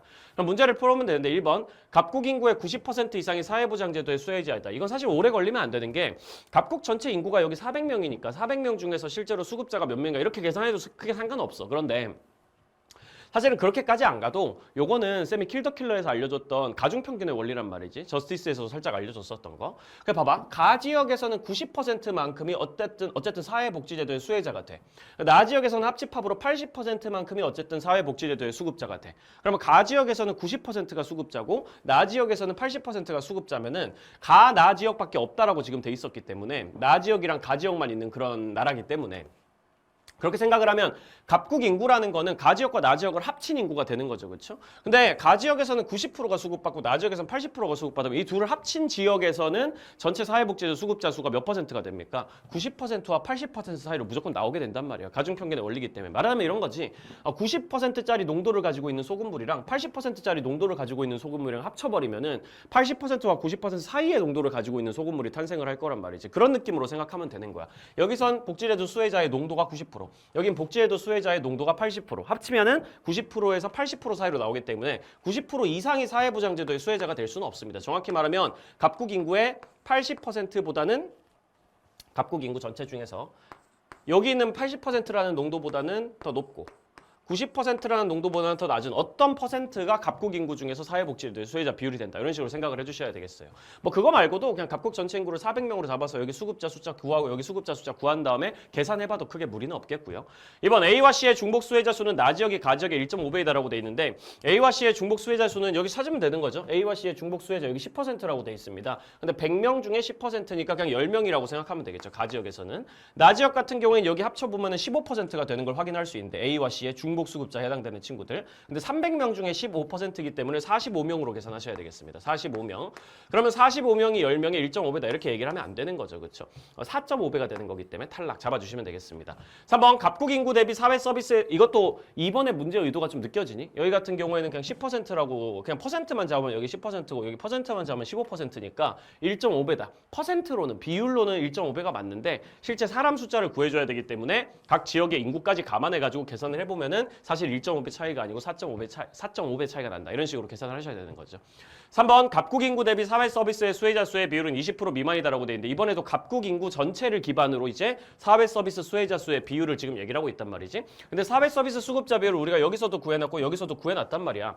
여기서도 사회 서비스 수혜자 비율이 35%고 여기서도 사회 서비스 수혜자 비율이 35%란 말이야. 그러면은 35% 농도, 35% 농도 소금물 두 개 합치면 어떻게 돼요? 똑같이 35%의 소금물이 탄생하게 되는 거란 말이야. 가 지역에서도 35%가 사회 서비스 수혜받고 나 지역에서도 35%가 수혜를 받으면은 20% 미만이 될 수가 없어요. 그냥 35%의 사회 서비스 수급자들이 있다. 이런 식으로 되는 거죠. 그렇기 때문에 바로 탈락 잡아주시면 됩니다. 4번 상호부조의 원리가 적용되는 제도는 사회보험이란 말이에요. B제도. B제도의 수혜자 숫자는 가 지역이 나 지역보다 많다라고 돼 있는데 B제도의 수혜자 숫자 가 지역에서 계산해보면 100명 중에 60%니까 60명 되겠고 가 지역에서는 나 지역에서는 300명 중에 55%니까 165명 되겠네요. 165명. 당연히 후자가 더 많다. 전자가 후자보다 적다라고 해줘야 된다. 퍼센트로만 보면 여기가 더 많아 보이지만 60%, 55%로 실제로 인구까지 감안해가지고 계산을 해주면은 더 적다. 5번 금전적 지원을 원칙으로 하는 제도의 수혜자 수는 금전적 지원이 원칙이면은 공공부조랑 사회보험 둘 다의 특징에 해당되잖아. 그럼 정확히 말하면 공공부조와 사회보험의 합집합 요 안에만 들어와 있으면 어쨌든 금전적 지원의 원칙을 받는 제도의 수혜자가 된다는 말이지. 합집합을 계산만 해주시면 되겠습니다. 뭐 합집합 계산하는 방식은 요거 더하고 요거 더하고 중복 빼주고 이런 식으로 되지만 사실 여기는 우리가 이 세 개 벤 다이어그램을 다 가지고 있기 때문에 여기서는 어떻게 계산하면 돼요? 여기 전체 합집합, 여기 세 개의 합집합에서 여기 15부분만 빼주면 얘네들만 남게 되잖아. 그런 식으로 계산하는 게 제일 편하겠지. 이 90% 전체에서 15%만 빼주면 여기 공공부조랑 사회보험의 합집합은 75%가 된단 말이야. 가 지역에서는 사람 숫자 구하고 있으니까 가 지역에서는 여기가 75% 해당되는데 100명 중에 75%니까 그냥 75명 되겠고. 나지역 같은 경우에도 계산을 해보면은 여기 같은 경우에는 여기 합집합이 전체가 80%인데 이 80% 중에서 합집합 전체 80% 중에서 여기 5%만 빼주면 여기 합집합이 나오니까 똑같이 여기도 75%가 되겠네. 근데 이번에는 300명의 75%란 말이에요. 그럼 100명의 75%랑 300명의 75%랑 비교하면 당연히 3배 차이가 딱 나겠죠. 75%에 3배 해가지고 225명이 나와야 되나? 이런 식으로 잡아주시면 되겠죠. 그렇죠? 실제로 그냥 사실 그렇게까지 안 가도 여기도 75%고 여기도 75%네. 근데 여기 100명의 75%, 여기는 300명의 75%니까 3배 차이가 나겠구나라고 생각을 해가지고 5번을 정답으로 잡아주는 거는 그렇게 어렵진 않았을 겁니다. 그렇게 계산을 해주시면 정답은 5번으로 마무리해 줄 수가 있겠어요. 크게 어려운 문제는 아니었던 것 같아요. 복제해도 문제는 사실 이거보다는 훨씬 더 어렵게 낼 수 있는데도 불구하고 약간 봐준 것 같은 그런 느낌이 없잖아 있습니다. 17번 같은 경우에는 양적 연구의 탐구 절차랑 관련된 문제, 양적 연구나 질적 연구의 탐구 절차랑 관련된 문제죠. 빨리 풀어보면 되겠네.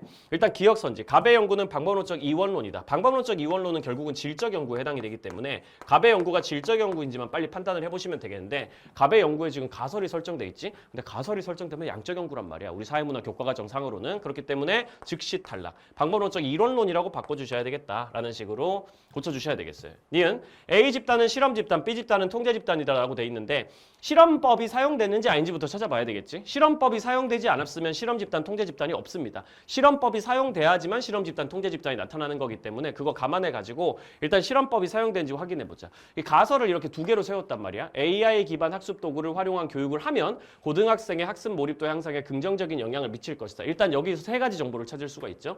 AI 기반 학습 도구를 활용한 교육까지가 독립 변수, 원인에 해당되는 부분이고 고등학생이 이제 우리가 알아보고 싶은 전체 집단, 모 집단이 되는 거고 학습 몰입도 향상 같은 경우가 지금 종속 변수가 되는 겁니다. 종속 변수. 가설 1은 그렇고요. 가설 2 같은 경우에는 AI 기반 학습 도구를 활용한 교육 똑같이 독립 변수고 당연히 모집단도 똑같이 고등학교고 융합적 사고력 향상이 이번엔 종속 변수가 되는 거지. 그거에 긍정적 영향을 미칠 거라고 돼 있습니다. 그런 상황에서 이 A 집단으로 아래로 내려가 보면 A 집단이랑 B 집단으로 고등학생들을 나눠놓고 A 집단에만 한 학기에 걸쳐서 AI 기반 학습 도구를 활용한 수업을 실시했단 말이야. 그러니까 독립 변수를 A 집단에만 개입시키고 A 집단에만 했다고 돼 있으니까 거꾸로 말하면 B 집단에는 이 독립 변수를 개입시키지 않았다는 뜻이 되겠지? 그러니까 인위적인 상황을 만들어가지고 가상의 상황을 만들어가지고 특정 집단한테만 독립 변수를 개입시키고 다른 말로 실험을 처치하고 다른 집단에는 그걸 하지 않은 케이스가 되는 거니까 실험 집단, 통제 집단이 둘 다 나와 있고 동시에 실험법이라고 확정을 할 수가 있겠네요. 인위적으로 독립 변수를 우리가 개입시키는 게 원래 실험법이니까요. 그럼 A 집단은 실험 집단이 되는 거 맞고요. 그렇죠? 독립 변수가 처치됐으니까 B 집단은 따로 그런 모습이 안 나타나 있으니까 통제 집단이라고 봐주는 게 맞겠습니다. 그러니까 종속 변인에 대한 개념의 조작적 정의가 나타나 있다라고 지금 돼 있는데 종속 변인에 대한 개념의 조작적 정의라는 거 개념의 조작적 정의는 두 가지로 기억하라고 그랬어. 쌤이 매번마다 구체화시켜서 측정 가능하게 만든다. 측정 가능하게끔 구체화시킨다. 이렇게 생각해야 된다 그랬거든. 그러면 종속 변인이 여기서 뭐냐고 물어보면은 일단 여기는 학습 몰입도와 융합적 사고력이란 개념이 둘 다 종속 변수가 되어준단 말이에요. 종속 변수 1, 종속 변수 2가 이 연구 안에 있는 거지.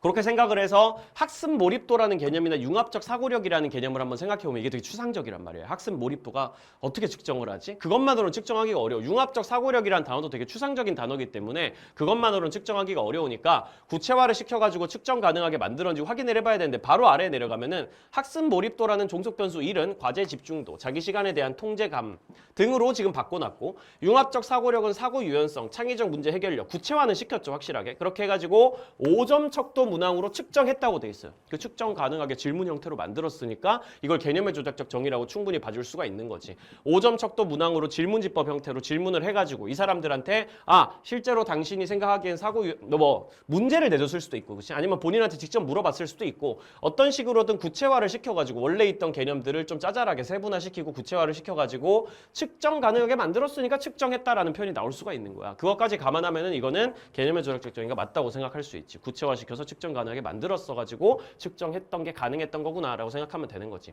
사실은 일반적으로 양적 연구에서 질문지 같은 걸 만들어가지고 그걸 통해서 데이터를 가지고 왔습니다라고 하는 순간 개념의 조작적 정의가 어떤 식으로든 됐을 거라고 생각하는 게 어떤 합리적인 판단이라고 생각을 하시면 되겠어요. 원래 있던 개념은 되게 추상적이었는데 그걸 어떤 식으로든 측정해서 가지고 왔어 데이터 형태로. 그러면은 개념의 조작적 정의가 들어갔을 거다라고 추측하는 건 크게 어려운 일이 아니라는 거. 리얼 갑의 연구 결과는 니은의 향상을 위한 기억의 도입 필요성을 뒷받침하는 근거가 될 수 있다고 돼 있는데 갑의 연구 결과가 니은이라는 게 어딨지? 니은. 융합적 사고력을 향상시키기 위해서 여기 AI 기반 학습 도구를 활용한 교육이라는 거를 할 필요가 좀 있다라는 거를 뒷받침하는 근거가 될 수 있냐. 근데 여기 아래에 자세하게 보시면은 가설 1은 채택됐는데 가설 2는 기각됐다고 돼 있단 말이야. 가설 1은 실제로 연구 결과에 맞게 나왔는데 가설 2는 연구 결과와 일치하지 않았다는 거지. 근데 가설 2가 무슨 내용이냐면 이게 AI 기반 학습 도구를 활용한 교육을 하면은 융합적 사고력을 끌어올려 줄 거다. 이게 지금 가설 2의 내용인데 이거 기각됐다잖아요. 그럼 다시 말하면은 AI 기반 학습 도구를 활용한 교육을 해도 융합적 사고력 형성에 꼭 긍정적인 영향을 미친다고는 볼 수 없다라는 결론이 나오게 되는 거거든. 그렇게 되면은 이 융합적 사고력을 향상하기 위해서 AI 기반 학습 도구를 활용한 교육이 딱히 영향을 못 미친다는 얘기가 돼버리기 때문에 이걸 뒷받침하는 근거가 돼줄 수는 없다라고 봐주셔야 되겠죠. 그렇기 때문에 정답은 3번으로 마무리가 되겠습니다. 양적 연구 문제도 사실 이거보다도 훨씬 더 어렵게 낼 수 있는데 이 정도면 난이도 조절을 조금 한 걸로 보여요. 사실 앞으로 여러분들이 6평이나 9평에서 만나게 될 그런 류의 문제들은 훨씬 더 난이도가 높을 수도 있기 때문에 방심은 하지 마시기 바랍니다. 18번 제목 봐야 되죠. 사회문화 현상을 바라보는 관점 이러면 뭐가 나와요? 기능론, 갈등론, 상상론이 나온다 라고 생각해 주셔야 되겠고 여기 나와 있는 사람들을 보면서 이제 기갈상을 빨리 찾아보셔야 되겠습니다. 러닝에 대한 연구 계획을 얘기해 주세요. 저는 사회 각 부분이 상호 유전적 관계를 맺는다. 이거 끝났어. 사회 유기체설. 우리 몸 안에서 각 장기들이나 기관들이 서로 상호 유기적인 서로 연결되어 있는 의존하는 관계를 맺으면서 거대한 유기체를 만들어간다. 이런 느낌으로 얘기하는 건 기능론의 아주 전형적인 주장이란 말이지. 그리고 건강 증진이 뭐 경제 성장에 미치는 영향에 주목한다. 이런 것도 어떤 요소가 다른 요소에 영향을 어떻게 미치는지를 구조적으로 분석하겠다는 얘기거든. 그냥 이 얘기만 보고 나서도 이거 사회 유기체설이네 기능론이네 라고 판단을 할 수 있어야 되겠어요. 상호 의존적인 각 요소들의 기능 이런 걸 강조하면은 기능론입니다. 저는 사회문화 현상 이면에 담긴 지배와 피지배의 관계 이렇게 얘기하면은 빼박이지. 갈등론이지. 그치? 지배층이 피지배층을 억압하고 착취하는 모순적인 구조가 있고 그거에 주목해야 된다라고 얘기하는 건 당연히 갈등론일 거고 개인의 의미 부여가 중요하다라고 얘기하는 건 이제 미시적 관점으로 들어가는 거지. 한 명 한 명의 상황 정의, 한 명 한 명의 의미 부여, 한 명 한 명의 생활 세계, 한 명 한 명의 주관적 세계, 감정 이런 게 중요하다고 얘기하는 건 상상론, 미시적 관점 쪽에 해당되겠습니다. 1번 기능론은 인간이 상황 정의에 기초해서 행동한다고 본다. 상황 정의는 대놓고 상상론의 표현이라고 쌤이 진짜 많이 얘기를 했었지. 이건 상상론에 해당되는 특징이기 때문에 기능론에 해당 안 되고요. 어떤 사람들이 어떤 상황, 이 상황을 어떻게 정의 내리고 있는가. 똑같은 상황에 대해서도 사람마다 주관적인 판단에 따라 가지고 상황 정의가 달라질 수 있다. 이런 미시적인 관점에 해당되는 얘기고 2번 갈등론은 갈등과 대립이 사회 변동의 원동력이라고 본다. 이게 정답이지 뭐. 갈등론은 기본적으로 이 구조적인 모순이 있기 때문에 지배층이 피지배층을 억압하고 착취하는 과정에서 갈등과 대립이 나타날 수밖에 없고 그걸 중심으로 사회를 분석하는 거에 집중하는 입장이니까 2번 정답이고요. 3번 기능론과 달리 상상론은 사회 조화와 균형을 중시한다. 조화, 균형, 안정, 사회 전체적 어떤 기능들을 각자가 해나가면서 상호 의존하는 시스템, 유기체의 건강 가치, 사회도 건강하게 잘 돌아가야 된다. 이런 건 기능론의 입장이기 때문에 갑이랑 병이랑 위치를 바꿔주셔야 되겠습니다. 4번 상상론과 달리 갈등론은 개인의 능동성을 중시한다. 전혀요. 개인의 능동성을 중시하는 건 오히려 미시적 관점인 상상론이고 기능론이나 갈등론 같은 거시적 관점은 기본적으로 개인은 사회에 의해서 지배당하는 존재, 딱히 능동성을 가지고 있지 않은 객체에 해당된다라고 보는 입장입니다. 5번 기능론과 상상론은 모두 사회 구조가 개인에게 미치는 영향을 중시한다. 방금도 얘기했지만 구조가 개인을 지배한다. 구조가 개인에게 미치는 영향을 중시하는 건 거시적 관점 쪽이기 때문에 기능론, 갈등론으로 가셔야 돼요. 병이 아니라 을로 바꿔주면 맞는 선지가 되겠습니다. 이런 식으로 바꿔가면서 정답을 2번으로 마무리해 줄 수가 있겠다. 19번도 약간 좀 시간을 끌려고 만들어진 문제로 딱 보이는데 근데 사실 이 문제가 기출문제 거의 똑같이 나온 적이 한 번 있어가지고 기출문제를 열심히 풀어봤던 친구를 특히 작년에 쌤이랑 같이 타임어택이라는 교재를 기출문제 분석하는 커리큘럼을 쌤이랑 같이 진행했던 친구들은 아마 이 문제를 풀어봤던 기억이 있을 거예요. 이 문제가 그렇게까지 막 어려운 문제는 아니거든. 뭐 근본적으로는 그냥 그거야. 뭐 일탈이론 얘기를 하기 전에 그냥 갑을 병이 있는데 갑을 병이 전부 다 2개씩만 질문에 답변을 했잖아. 그러니까 다 맞아도 2점이고 다 틀려도 0점이야. 2점에서 0점 사이로 0, 1, 2점 사이에서 무조건 점수가 나와야 되는데 갑병의 평균 점수가 1점이야 라는 얘기는 기본적으로 갑에서 병까지 전체 합쳐가지고 점수가 총 3점이 나왔다는 걸 의미하는 거죠. 왜냐면 얘네들 점수를 다 합쳐가지고 3점으로 만들어야 3분의 1로 학생 숫자로 나왔을 때 평균 점수가 1점이 될 거니까 모두가 다 1점이다라는 얘기가 아니고 평균 점수가 1점이라는 얘기니까 확실한 거는 갑을 병의 점수를 다 합쳤을 때 3점이 되기만 하면 되는 겁니다. 두 번째, 갑의 점수 을에 비해 낮고 병에 비해 높아요. 그러니까 갑 을 병이 지금 다 점수가 다르다는 얘기지. 갑의 점수는 을에 비해서는 낮고 병에 비해서는 높다. 이런 식으로 지금 돼 있는 상황이니까 을이 제일 높은 점수, 갑이 중간 점수, 병이 제일 낮은 점수에 해당되는데 근데 아까도 얘기했지만 어차피 이 친구들은 2점 아니면 1점 아니면 0점이란 말이야. 그러면 순서대로 그냥 2점, 1점, 0점 이렇게 될 수밖에 없는 거지. 갑이 얘보다는 낮고 얘보다는 높아 이렇게 되려면 그러니까 갑은 1점을 받은 친구이기 때문에 하나를 받고 하나를 틀려야 되고요. 을은 그냥 둘 다 맞으면 되는 거고요. 병은 그냥 둘 다 틀리면 되는 그런 상황이라고 생각을 해주시면 되겠습니다. 갑이 중간 그러니까 평균 점수가 1점이 나오지. 다 합쳐가지고 3점에서 3분의 1로 나누면 평균 1점이 나올 테니까 갑은 하나만 맞춰야 되는 거야. 그런 걸 이제부터 A, B, C를 빨리 찾아놓고 갑이 뭘 맞았는지 뭘 틀렸는지 한번 체크를 해보자고. 일단 을 얘기 보면은 바로 확인할 수 있습니다. A와 달리 B는 일탈을 규정하는 객관적 기준이 없다고 본다라고 돼 있는데 이 선지들을 한번 정리만 금방 해볼게 빨리. 갑 같은 경우에는 A는 정삼직당과의 교류 촉진을 일탈 해결책으로 본다라고 돼 있는데 착한 애들이랑 어울려라. 그러면 일탈이 해결될 거야. 이렇게 얘기하는 거 나쁜 애들이랑 어울려가지고 일탈이 만들어진 거니까 일탈을 학습하게 된 거니까 착한 애들이랑 어울리면 일종의 재사회화가 돼가지고 일탈이 극복될 수 있을 거야라고 얘기하는 거는 차별적 교제 이론에 해당되죠. 그러면 이 문장은 A가 차별적 교제 이론이라고 주장하는 문장입니다. 이렇게 잡아주시면 돼요. A와 달리 B는 일탈을 규정하는 객관적 기준이 없다고 보는데 객관적 기준이 없다고 보는 건 딱 하나밖에 없죠. 일탈 이론들 중에 낙인 이론. 요거는 잘 외우고 계셔야 되죠. 낙인 이론은 기본적으로 일탈이란 개념은 되게 상대적이기 때문에 사람들이 부여하는 의미에 따라 가지고 일탈인지 아닌지 심각한지 아닌지가 결정되지 객관적인 속성은 별 의미 없다고 얘기를 했었고 C는 일탈 행동이 발생하는 상호작용 과정에 주목한다고 그랬는데 상호작용 과정에 주목하는 건 여기 있는 친구들 중에서는 낙인 이론이랑 차교론 그러니까 상상론 쪽에 해당되는 이론이란 말이야. 디르켐의 아노미 이론은 기능론이기 때문에 해당 사항이 없고 낙인 이론이랑 차교론에 해당이 되는데 사실 뭐 여기다가 C는 낙인 이론 아니면 차교론일 것이다. 뭐 이런 식으로 적어도 크게 문제는 없지만 사실 이렇게 적는 게 좀 더 보기 편하겠죠. C는 디르켐의 아노미 이론은 아니다. 차교론이나 낙인 이론이 될 거다라는 얘기는 결국은 디르켐의 아노미 이론은 아닐 거야라는 얘기일 거기 때문에 이렇게 하나를 적어 놓는 게 조금 더 깔끔하게 느껴지긴 하겠습니다. 그럼 사실 끝났어. 그렇지? B가 낙인 이론인가? 근데 맞췄단 말이야. 그럼 B가 낙인 이론이 맞고 C가 디르켐의 아노미 이론이 아닌가라고 했는데 이게 틀렸단 말이야. 그럼 C는 디르켐의 아노미 이론이 맞는 거죠. 뭐. 뒤아. 그러면 A는 자동으로 차교론이 되게 됩니다. 그럼 이것도 맞는지 아닌지 확인할 수 있죠. A는 차교론이다라고 했는데 A는 차교론이 맞으니까 이거 맞췄을 거예요. 근데 갑은 몇 점 받았다고? 1점 받았어. 하나만 받고 하나는 틀려야 돼. 그러니까 가에는 틀린 내용이 들어가야 되겠다라고 마무리해 줄 수가 있겠고 바로 1번부터 풀어나가면 되겠습니다.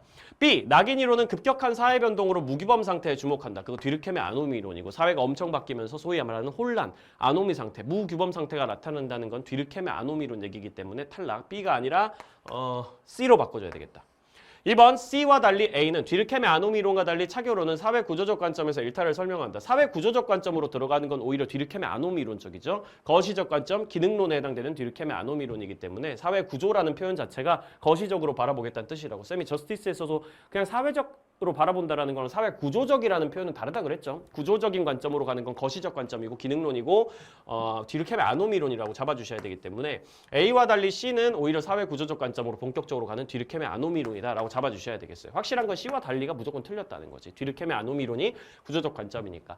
3번 가에는 틀린 내용이 들어가면 된단 말이죠. 지금 여기 틀린 답으로 들어가 있기 때문에 A와 달리 C는 차교론과 달리 디르켐의 아노미 이론은 일탈 행동이 학습되는 과정에 주목한다. 학습에 주목하는 건 차교론이지. 나쁜 거 배워가지고 나빠진 거 이런 얘기하는 거고 디르켐의 아노미 이론은 학습이랑 관련된 얘기는 아니란 말이야. 지배적 규범이나 가치관이 무너져서 혼란스러운 개인들이 일탈을 저지른다는 거지. 뭘 배워서 저지른다는 얘기는 아니기 때문에 이거는 결과적으로 틀린 내용에 해당된단 말이에요. 근데 틀린 내용이 들어가야 되는 게 맞잖아. 그러니까 들어갈 수 있다라고 하는 게 정답이 되는 거지.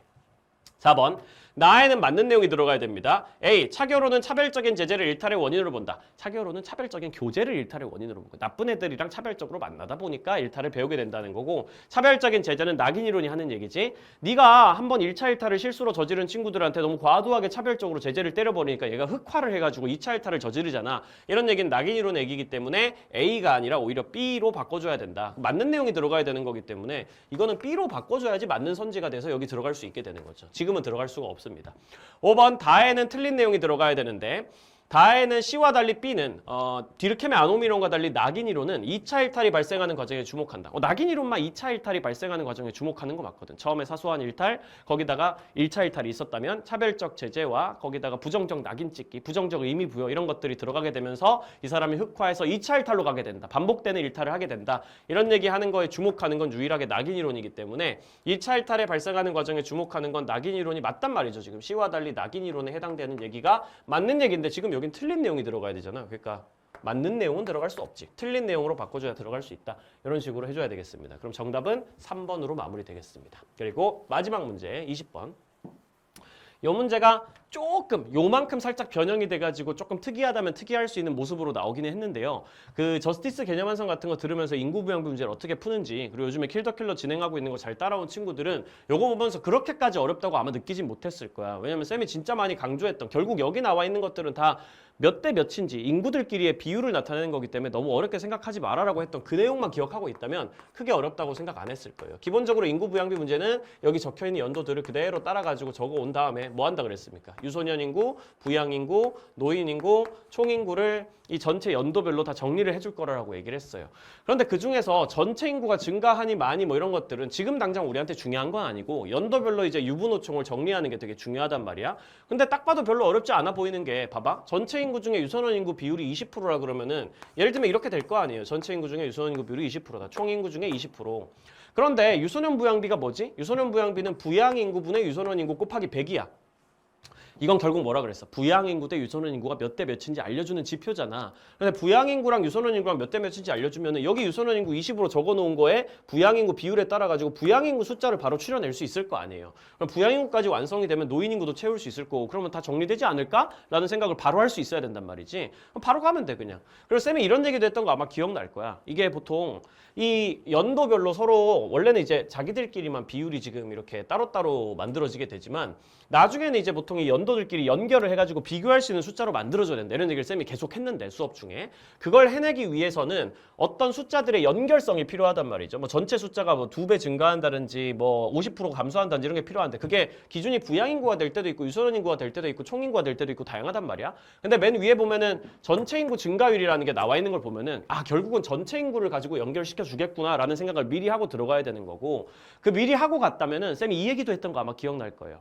보통은 여기 연결이 되는 기준점이 되어주는 친구들, 뭐 실제로 증가하니 감소하니 이렇게 기준점이 되어주는 친구들이 보통은 100이라는 숫자로 잡았을 때 제일 편하게 우리가 문제를 풀게 될 가능성이 높다라는 얘기도 기억날 겁니다. 그러니까 전체 인구를 유독 더 100으로 잡고 가면 좀 더 편해질 거라는 얘기지. 유소년 부양비 한번 간단하게 비율을 맞춰볼게. 비율 별로 어렵지 않아. 그냥 맞추면 되는 거야. 유소년 부양비가 부양인구분의 유소년인구 곱하기 100 해가지고 40이 나왔다는 건 무슨 뜻입니까? 부양인구가 100명 있으면 유소년인구 40명 있다는 뜻이거든요. 그럼 비율로 따지면 100대 40, 그러니까 비율로 5대 2가 되는 거지. 그 5대 2의 비율을 그냥 요대로 그대로 가지고 오면 되는 거야. 부양인구 대 유소년인구의 비율이 5대 2라는 거니까 너무너무 쉽죠, 그쵸? 여기 20이 2면은 5는 50이겠지. 그리고 여기 나머지 30%가 들어가야 되겠지. 이런 식으로 t년이 그냥 금방 바로 나와버린단 말이에요. t 플러스 50년도 마찬가지로 여기도 똑같이 5대 2네? 그럼 여기도 5대 2 나중에 맞춰주면 될 거고 여기는 100명 있으면 50명 있다 이 뜻이니까 2대 1이겠네. 그거를 미리 이렇게 잡아두시고 이렇게 미리 잡아두시고 조금 있다가 그대로 적용만 하시면은 문제없이 문제가 풀릴 겁니다. 전체 인구 중에 유소년 인구 비율은 t 플러스 50년에 25%예요. 전체 인구 중에 유소년 인구 비율 t 플러스 50년에는 전체 인구 중에 25%가 유소년 인구입니다. 그런데 여기 25를 적어주면은 여기다가 25를 적어주면은 25 나누기 2는 얼마지? 12.5잖아. 12.5 곱하기 5는 얼마지? 62.5거든. 이 정도는 적어주자고. 어차피 0.5 단위로 떨어지니까. 그러면 여기 둘이 합쳐가지고 얼마죠? 87.5네요. 그럼 87.5 100에서 빼주면은 여기 나머지는 12.5 이렇게 들어가겠습니다. 12.5 이렇게 들어가겠어요. 어쨌든 총인구 중에서 잡아야 되기 때문에 100% 중에서 잡아야 되기 때문에 그리고 바로 t 플러스 100년으로 가면은 전체 인구 중에 유소년 인구 비율이 25%거든. 그런데 이게 1대 2란 말이야. 그럼 여기는 50 바로 적어주면 되겠네. 1대 2로 2배 해줘가지고. 그럼 여기 합쳐서 75니까 나머지 노인 인구에는 25% 들어가는 거를 바로 확인할 수 있겠죠. 이 비율 같은 경우에는 사실 일일이 적을 필요도 없고 여러분들이 암산 정도로 충분히 해낼 수 있는 수준의 계산일 거라고 생각을 하긴 합니다. 어쨌든 이렇게 해놓은 상태에서 찐 마지막으로 뭐만 하면 되는 거야? 연결만 시켜주면 되는 거지. 이 친구들을. 연결을 시켜주기 위해서는 뭘 활용해야 돼? 전체 인구가 어떻게 바뀌는지를 활용하면 돼. 별로 어렵지 않아. 전체 인구가 t 플러스 50년에 50년 전 대비해가지고 20% 감소했단 말이야. 그럼 100명에서 몇 명 된 거예요? 80명 된 거란 말이지. 이렇게 연결해 줍니다. 여기 실제로 100명이라고 지금부터 가정할 거예요. 여기 있는 숫자들은 진짜 사람 숫자다라고 생각을 할 겁니다. 그러면 여기서 여기로 넘어갈 때 전체 인구는 80명이 됐겠죠? 원래 여기도 100이라는 값으로 잡혀 있었는데 몇 분의 몇이 된 거야? 5분의 4가 된 거지. 또는 20% 감소한 거지. 그럼 나머지도 20% 감소를 시켜준다. 5분의 4를 해준다라고 생각을 하면 됩니다. 5분의 4를 곱해주고 20% 감소. 5분의 1씩 감소시켜주는 거지. 똑같은 감소율로 해줘야지 이 비율이 그대로 유지가 될 테니까 여기도 5분의 1을 감소시켜주면 12.5가 감소되는 거니까 50이 될 거고 여기도 5분의 4 해주면 여긴 10 될 거고 이런 식으로 해서 여기를 연결을 시켜줄 수가 있어요. 그럼 이 숫자들이랑 이 숫자들은 비교해도 되는 숫자가 되는 겁니다. t 플러스 100년에서는 이제 50년 전 대비해가지고 50% 증가했다고 돼 있거든 인구가. 그럼 여기는 80명이었으니까 80명에서 50% 증가하면 몇 명 된 거야? 120명이 되겠지. 절반이 증가하는 거니까 절반인 40을 증가시켜주는 거죠. 그럼 원래 값에서 20% 증가했네요. 여기도 다 20%씩 증가시켜주면 됩니다. 10분의 2씩 다 증가를 시켜줄 거예요. 여기는 30, 여기는 60, 여기는 30 이렇게 해가지고 다 정리를 해주면은 여기 있는 숫자들은 다 연결해서 비교해도 되는 숫자가 되겠습니다. 기억부터 바로 풀어보죠. 유선원 인구는 t년과 t 플러스 50년이 같다라고 돼 있어요. 유선원 인구는 t년과 여기 빨간색 글씨 t 플러스 50년이 같다. 정답. 니은 노령화 지수는 t년이 t 플러스 100년의 2배이다. 노령화 지수는 유선원 인구분의 노인 인구보든 유선원 인구분의 노인 인구 곱하기 100은 생략하고 분수들끼리 크기 비교만 할게. 20분의 30이랑 25분의 25랑 이렇게 하면은 2배 차이가 딱 나는가? 아니 여기는 20분의 30이니까 1.5고 여기는 25분의 25 아니면 30분의 30이니까 그냥 1이잖아. 1이랑 1.5는 2배 차이가 나진 않죠. 1.5배 차이가 나면 1.5배 차이가 났겠지. 그래서 사실 정확히 말하면 t년이 더 크죠. t년이 t 플러스 100년의 1.5배다. 이런 식으로 바꿔줘야 되겠습니다. 전체 인구 중에 부양인구의 비율은 t년과 t 플러스 100년이 같다. 이미 다 구해놨는데 전체 인구 중에 부양인구 비율 50%, 62.5%, 50% 이런 식으로 전체 인구 100% 기준으로 퍼센트 이거 생각하면 되거든요. t년과 t 플러스 100년이 같냐? 50%, 50%로 같다라고 얘기를 할 수가 있겠습니다. 그럼 정답은 기억 디귿이겠네요. 쉽네. t 플러스 50년의 총부양비는 부양인구분의 유선원인구 더하기 노인인구야. 계산하면 되지. 62.5분의 여기 37.5 이렇게 계산해야 되고 그냥 이걸로 해도 돼. 50분의 30으로 해도 어차피 똑같은 분수 나올 테니까 5분의 3 이거랑 t 플러스 100년의 노년부양비는 부양인구분의 노인인구니까 여기는 50분의 25니까 2분의 1이네요. 5분의 3이랑 2분의 1은 다른 수치죠. 그런데 5분의 3이 2분의 1보다 큽니다. 그죠? 5분의 3이 2분의 1보다 곱하기 100은 생략한 거예요, 쌤이. 곱하기 100 원래 둘 다 하면은 얘는 60이 되고 얘는 50이 되겠지. 어쨌든 전자는 후자보다 크다가 맞는 말이 됩니다. 그렇기 때문에 정답은 2번이 된다는 거. 이렇게 해가지고 우리가 3월 학력평가 사회문화, 전문학 다 한번 풀어봤습니다. 여러분들 이 문제를 풀면서 되게 어렵네 예상보다라는 느낌이 들었을 수도 있고 시간이 부족했다는 느낌이 들었을 수도 있고 여러 가지 약간 약점들도 느껴지고 조금 약간 앞으로 이거 사회문화 공부 어떻게 하지 막막함 느낀 친구들도 있고 어떤 쪽에서는 뭐야 쉽네? 충분히 할 만한데 혹시 내가 사회문화 천재는 아닐까? 이렇게 생각하는 친구들도 있고 되게 다양할 거예요, 반응이.